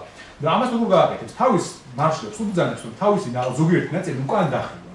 და შესაბამისად, იმ მომენტში აუსტერლიცთან გაცილებით უფრო მცირე რიცხოვანი ნაწილით გამოჩნდეს ის, მაგრამ ამავე დროს გააფრთხილებს მათ, როგორც კი ბრძოლა დაიწყება, თქვენ ფორსირებული მარშით უნდა მოხვიდეთ ბრძოლის ველზე. მაგრამ ერთი შეხედვით, როდესაც იქ მივა რუსეთის მეფის ადიუტანტი, ნახავს ბანაკში, რომ ფრანგები ცოტანი არიან, საკმაოდ მოკწალებულები არიან. ნაპოლეონი თავს აჩვენებს, რომ აი ეშინია თითქოს ამ ბრძოლის ჩატარებისა, ძალიან ისეთი სინამდვილით შეხვდება, რომ აი იქნება ზავი დაგვედო, ფაქტობრივად ხო, სამსახიობო გამოაჩენს თავის ოსტატობას, გაითამაშებს მის წინაშე აი სუსტი მხარის რა ასე ვთქვათ, როლს და საბოლოო ჯამში დაბრუნდება ადიუტანტი რუსეთის მეფესთან და ეტყვის, რომ ნაპოლეონი ძალიან სუსტია და დროა რომ გავანადგუროთ ის ბრძოლის ველზე. კუტუზოვი ამაზე არ თანხმდება. ის ამბობს, რომ სისულელია ის რომ გავაკეთოთ, მაინც აქვს მათ შანსი დავამარცხოთ და დაველოდოთ და დასუსტებია კიდევ უფრო. მაგრამ რუსეთის მეფე ამ შემთხვევაში, რომელსაც თვითონ სურს, რა თქმა უნდა, რომ ეს გამარჯვება მოიპოვოს, გადაწყვეტს, რომ არმია ბრძოლაში ჩართოს. ამ ბრძოლის გეგმას შეადგენს ავსტრიელი გენერალი ვეიროტერი, რომელიც პრინციპში ერთი ძალიან მნიშვნელოვანი შეცდომა დაუშვებენ. ყველაფერს ფაქტობრივად ყურირებენ ავსტრიელები, გეგმას ისინი შეადგენენ და ეს გეგმა შედგენილი არის გერმანულ ენაზე. რუსების უმეტესობამ გერმანული ენა არ იცის. ეს გეგმა როცა მიიტანეს ამ შტაბში და განიხილეს, კუტუზოვი და დანარჩენი რუსი ოფიცერები ერთმანეთს რას ყვებიან ესენი. ამ წარმოდგენა არ ქონდა დეტალებზე, უშუალოდ როგორ უნდა განხორციელებულიყო. ზოგადი მონახაზი გააცნეს როგორღაც შემდგომში და მეორე დღეს ესეთი გადაწყვეტილება მიიღეს, რომ ცენტრი უნდა დაესუსტებინათ, რომელიც იყო პრაცენის მაღლობი, ყველაზე მნიშვნელოვანი პუნქტი, გაეძლიერებინათ ცალი ფლანგი, რომელიდანაც მოხდებოდა მოწინააღმდეგის ფლანგის გარღვევა და მერე შემოვლა, ზურგიდან შემოვლა. მაგრამ ნაპოლეონის სინამდვილეში სხვა რამეს გეგმავდა. თვითონ უნდა ცენტრის ამ პრაცენის მაღლობის დაკავება და ძალიან საინტერესოა, რომ თავიდან ის პირველი მივიდა ბრძოლის ველზე, მაგრამ პრაცენის მაღლობი არ დაიკავა. იმ მიზეზის გამო ზუსტად რომ მას უნდა რომ მოწინააღმდეგეს უკეთესი პოზიცია ქონოდა, რათა ომი დაეწყო შემდგომში ჩაერთრია ისინი ბრძოლაში. ასე რომ თავიდან დათმობებზე წავიდა, მაგრამ მეორე დღეს როცა ბრძოლა დაიწყო, აღმოჩნდა რომ ფრანგებს ზუსტად საპირისპიროდ ჰქონდათ ყველაფერი მოფიქრებული იმისა, რაც მოკავშირეების გეგმა იყო და ისინი დაიკავებენ პრაცენის მაღლობს, მოწინააღმდეგეს გაკვეთენ შუაზე და ორივე ნაწილს მე ფრანგებს გაანადგურებენ. სხვადასხვა ძალიან ისეთი პოპულარული მითი არის აუსტრალიის ბრძოლის შესახებ, რომ თითქოს ნაპოლეონმა გაყინულ ტბებში ჩაძირა ისინი ავსტრიული და რუსული ნაწილები, იმიტომ რომ მართლა იყო რამდენიმე ტბორი, სადაც მოყინული იყო. 2 დეკემბერს ხდება. ეს არის ნაპოლეონის კორონაციიდან 1 წელიწადში ზუსტად აუსტრალიის ბრძოლა და თითქოს მერე ფრანგებმა დაბრუნდეს ეს ყინულები და მერე ჩაეძინეს. სინამდვილეში ეს არის სიცრუე. როგორც აღმოაჩინეს თვითონ მაშინვე ფრანგებმა 2 კაცი დაღუპულა სულ და იქიდანაც ყინულის ჩაძირის გამო არა, ისე დაიხოცნენ და უბრალოდ ჩავარდნენ ასე ვთქვათ რა წყალში. სინამდვილეში ეს ყველაფერი გამოგონილი აღმოჩნდა თავიდან ბოლომდე. მაგრამ მთლიანობაში ყველაზე მნიშვნელოვანი არის, რომ 3 იმპერატორის ბრძოლა, როგორც უწოდებენ აუსტრალიის, დამთავრდა ნაპოლეონის უდიდესი გამარჯვებით. და ეს არის ერთადერთი ბრძოლა პრინციპში შეგვიძლია ვთქვათ ნაპოლეონის გამარჯვებებს შორის, რომლის მერეც ნაპოლეონს თავისი არც ერთი მარშლისთვის და გენერლისთვის არ უბოძებია ამ ბრძოლის სახელობის ტიტული. ანუ ის ყოველი დიდი ბრძოლის შემდეგ გამოარჩევდა ხოლმე თავის ერთ-ერთ ოფიცერს, რომელიც ყველაზე მეტად გამოიჩენდა თავს ამ ბრძოლაში და იმის თავადის წოდებას უბოძებდა. მაგალითად, დავო იყო აუერშტატის ჰერცოგი, მაგალითად, ნეი იყო მოსკოვის თავადი, მაგალითად, და ასე წოდებები ჰქონდა თქვა. მაგრამ აუსტრალიის არავისთან მიუწია, იმიტომ რომ ეს იყო მისი უშუალოდ მემკვიდრეობა, ბრძოლა რომელშიც ელოდა ყველა რომ ის ვერ გაიმარჯვებდა და საბოლოო ჯამში მან გატეხა სრული წინააღმდეგობა. აუსტრალიაში არის ნაპოლეონის ტრიუმფი, რომლის შედეგადაც ძალიან დიდი ცვლილებები ხდება ევროპის რუკაზე. დავამთავროთ ჩვენ საღვთო რომის იმპერიის დასასრულით, პრინციპში 1806 წელს ნაპოლეონმა ოფიციალურად მანამდე შეხვდნენ ისინი ერთმანეთს, ავსტრიის იმპერატორი, საღვთო რომის იმპერატორი ფრანც მეორე და ნაპოლეონი შეხვდნენ ერთმანეთს ამ ბრძოლის შემდეგ. ნაპოლეონმა სხვადასხვა დაამცირა ფრანცი იმით, რომ მიიღო ისეთ ადგილზე, სადაც იმპერატორს არ ეკადრებოდა, ანუ სანგარში, ტალახიან სანგარში მიიღო, რათა წარმოჩენებინა მისთვის, რომ სად წყდებოდა რეალურად ყველაფრის ბედი. და იქ მოელაპარაკა ძალიან თბილად მიიღო, როგორც ცნობილია ფრანცი, ძალიან ასე ვთქვათ, ზომიერი პირობები შესთავაზა, მაგრამ შემდგომში წამოაყენა ასეთი პირობა და ძალიან მნიშვნელოვანი იდეოლოგიური თვალსაზრისით და არა პოლიტიკურ რუკაზე. ეს იყო საღვთო რომის იმპერიის გაუქმება. ნაპოლეონი ითხოვს, რომ ფრანცმა უარი თქვას საღვთო რომის იმპერატორის სტატუსზე. რის შედეგადაც ის ფრანც მეორე, რომელიც იყო საღვთო რომის იმპერატორი, გადაიქცევა ავსტრიის იმპერატორ ფრანც პირველად. ასე რომ შეიძლება ორივე სახელით შევხვდეთ ხოლმე ისტორიაში, ან ფრანც პირველად არის მოხსენებული, ან ფრანც მეორე. 1806 წლამდე ის არის ფრანც მეორე, 1806 წლის შემდეგ ხდება ფრანც პირველი, ავსტრიის იმპერატორი. ყოველ შემთხვევაში ნაპოლეონი დარჩა ფაქტობრივად დასავლეთ ევროპის ერთპიროვნულ გამგებლად ამის შემდეგ, იმიტომ რომ მისი არც ერთ ძალას აღარ შესწევს ძალა, რომ ნაპოლეონის გაუწიოს რამე წინააღმდეგობა. ერთ-ერთი არის რუსეთი, რომელიც შორს იმყოფება გეოგრაფიულად ამ შემთხვევაში და ნაპოლეონი მას მოგვიანებით გაუსწორდება, ხოლო დანარჩენი კონტინენტი ფაქტობრივად ინგლისის გამოკლებით და თქმა უნდა, რომელიც კუნძულოვანი სახელმწიფო იყო და მოსყიდული ჰქონდა ყველაფრისგან, არის ფაქტობრივად მისი გავლენის ქვეშ.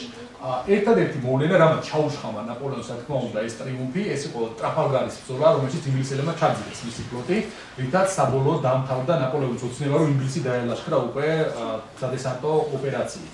და დაიწყო სამაგოდ ახალი პერიოდი, რომელიც ბერლინის დეკრეტით უკვე 1806 წელს გამოცხადება კონტინენტური სისტემა და ამაზე უკვე რა თქმა უნდა ჩვენ შეგვიძლია შემდეგ ლექციაზე ვისაუბროთ, თუმცა კიდე გვიქნება საუბარი, იმიტომ რომ დღეს ფიზიკურად შეიძლება რომ მოვასწროთ კიდე ამაზე, იმიტომ კიდე 2 საათი მინიმუმ დაგჭირდება, ასე რომ საკეთ ჩამოშლით. ნაპოლეონის ტრიუმფი დავამთავროთ. თუ კითხვები გაქვთ, ახლა მოგისმენთ ყველას, რომ ვისაუბროთ.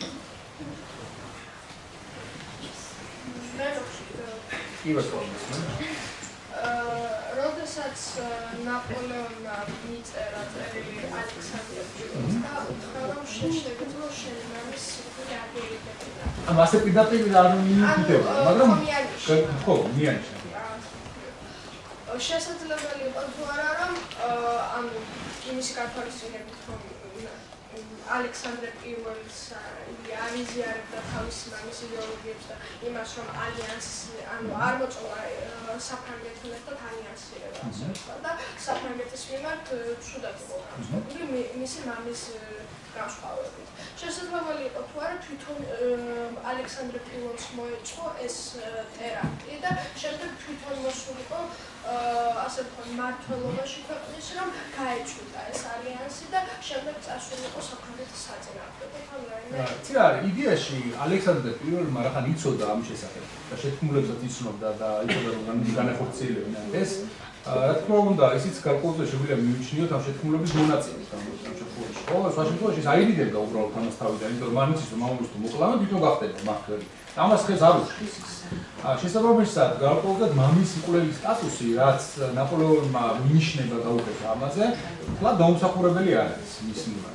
იდეაში ეს პავლეს მკვლელობა ორ ძალას აძლევდა ხელს. ერთი იყო ინგლისი, რა თქმა უნდა, ყველაზე მნიშვნელოვანი და მეორე რუსული არისტოკრატია, რომელიც იყო ანტიფრანგულად განწყობილი. ზოგადად, საერთოდ რუსებს უყვარდათ ძველი საფრანგეთი. ამ ძველი რეჟიმის პერიოდის საფრანგეთი, ლუი მე-14-ის საფრანგეთი რუსებს ძალიან უყვარდათ. კულტურული თვალსაზრისით რუსეთი აღმერთებდა საფრანგეთს, ასე ვთქვათ. ყველა რუსი ოფიცერი ლაპარაკობდა ფრანგულ ენაზე. ამან გამოიწვია 1812 წლის ომის დროს მეგობრული ცეცხლი რუსებს შორის, იმიტომ რომ ბევრჯერ რუსმა ჯარისკაცებმა თავიანთი ოფიცრები მოკლეს.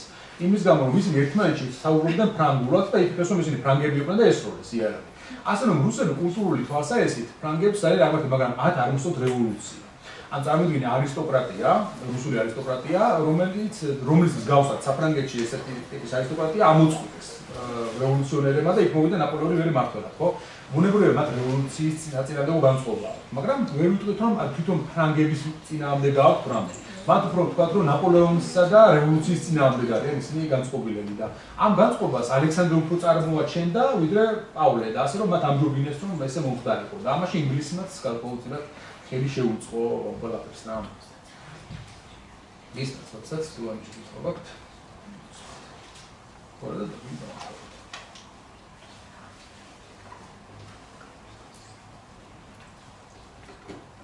Thank you.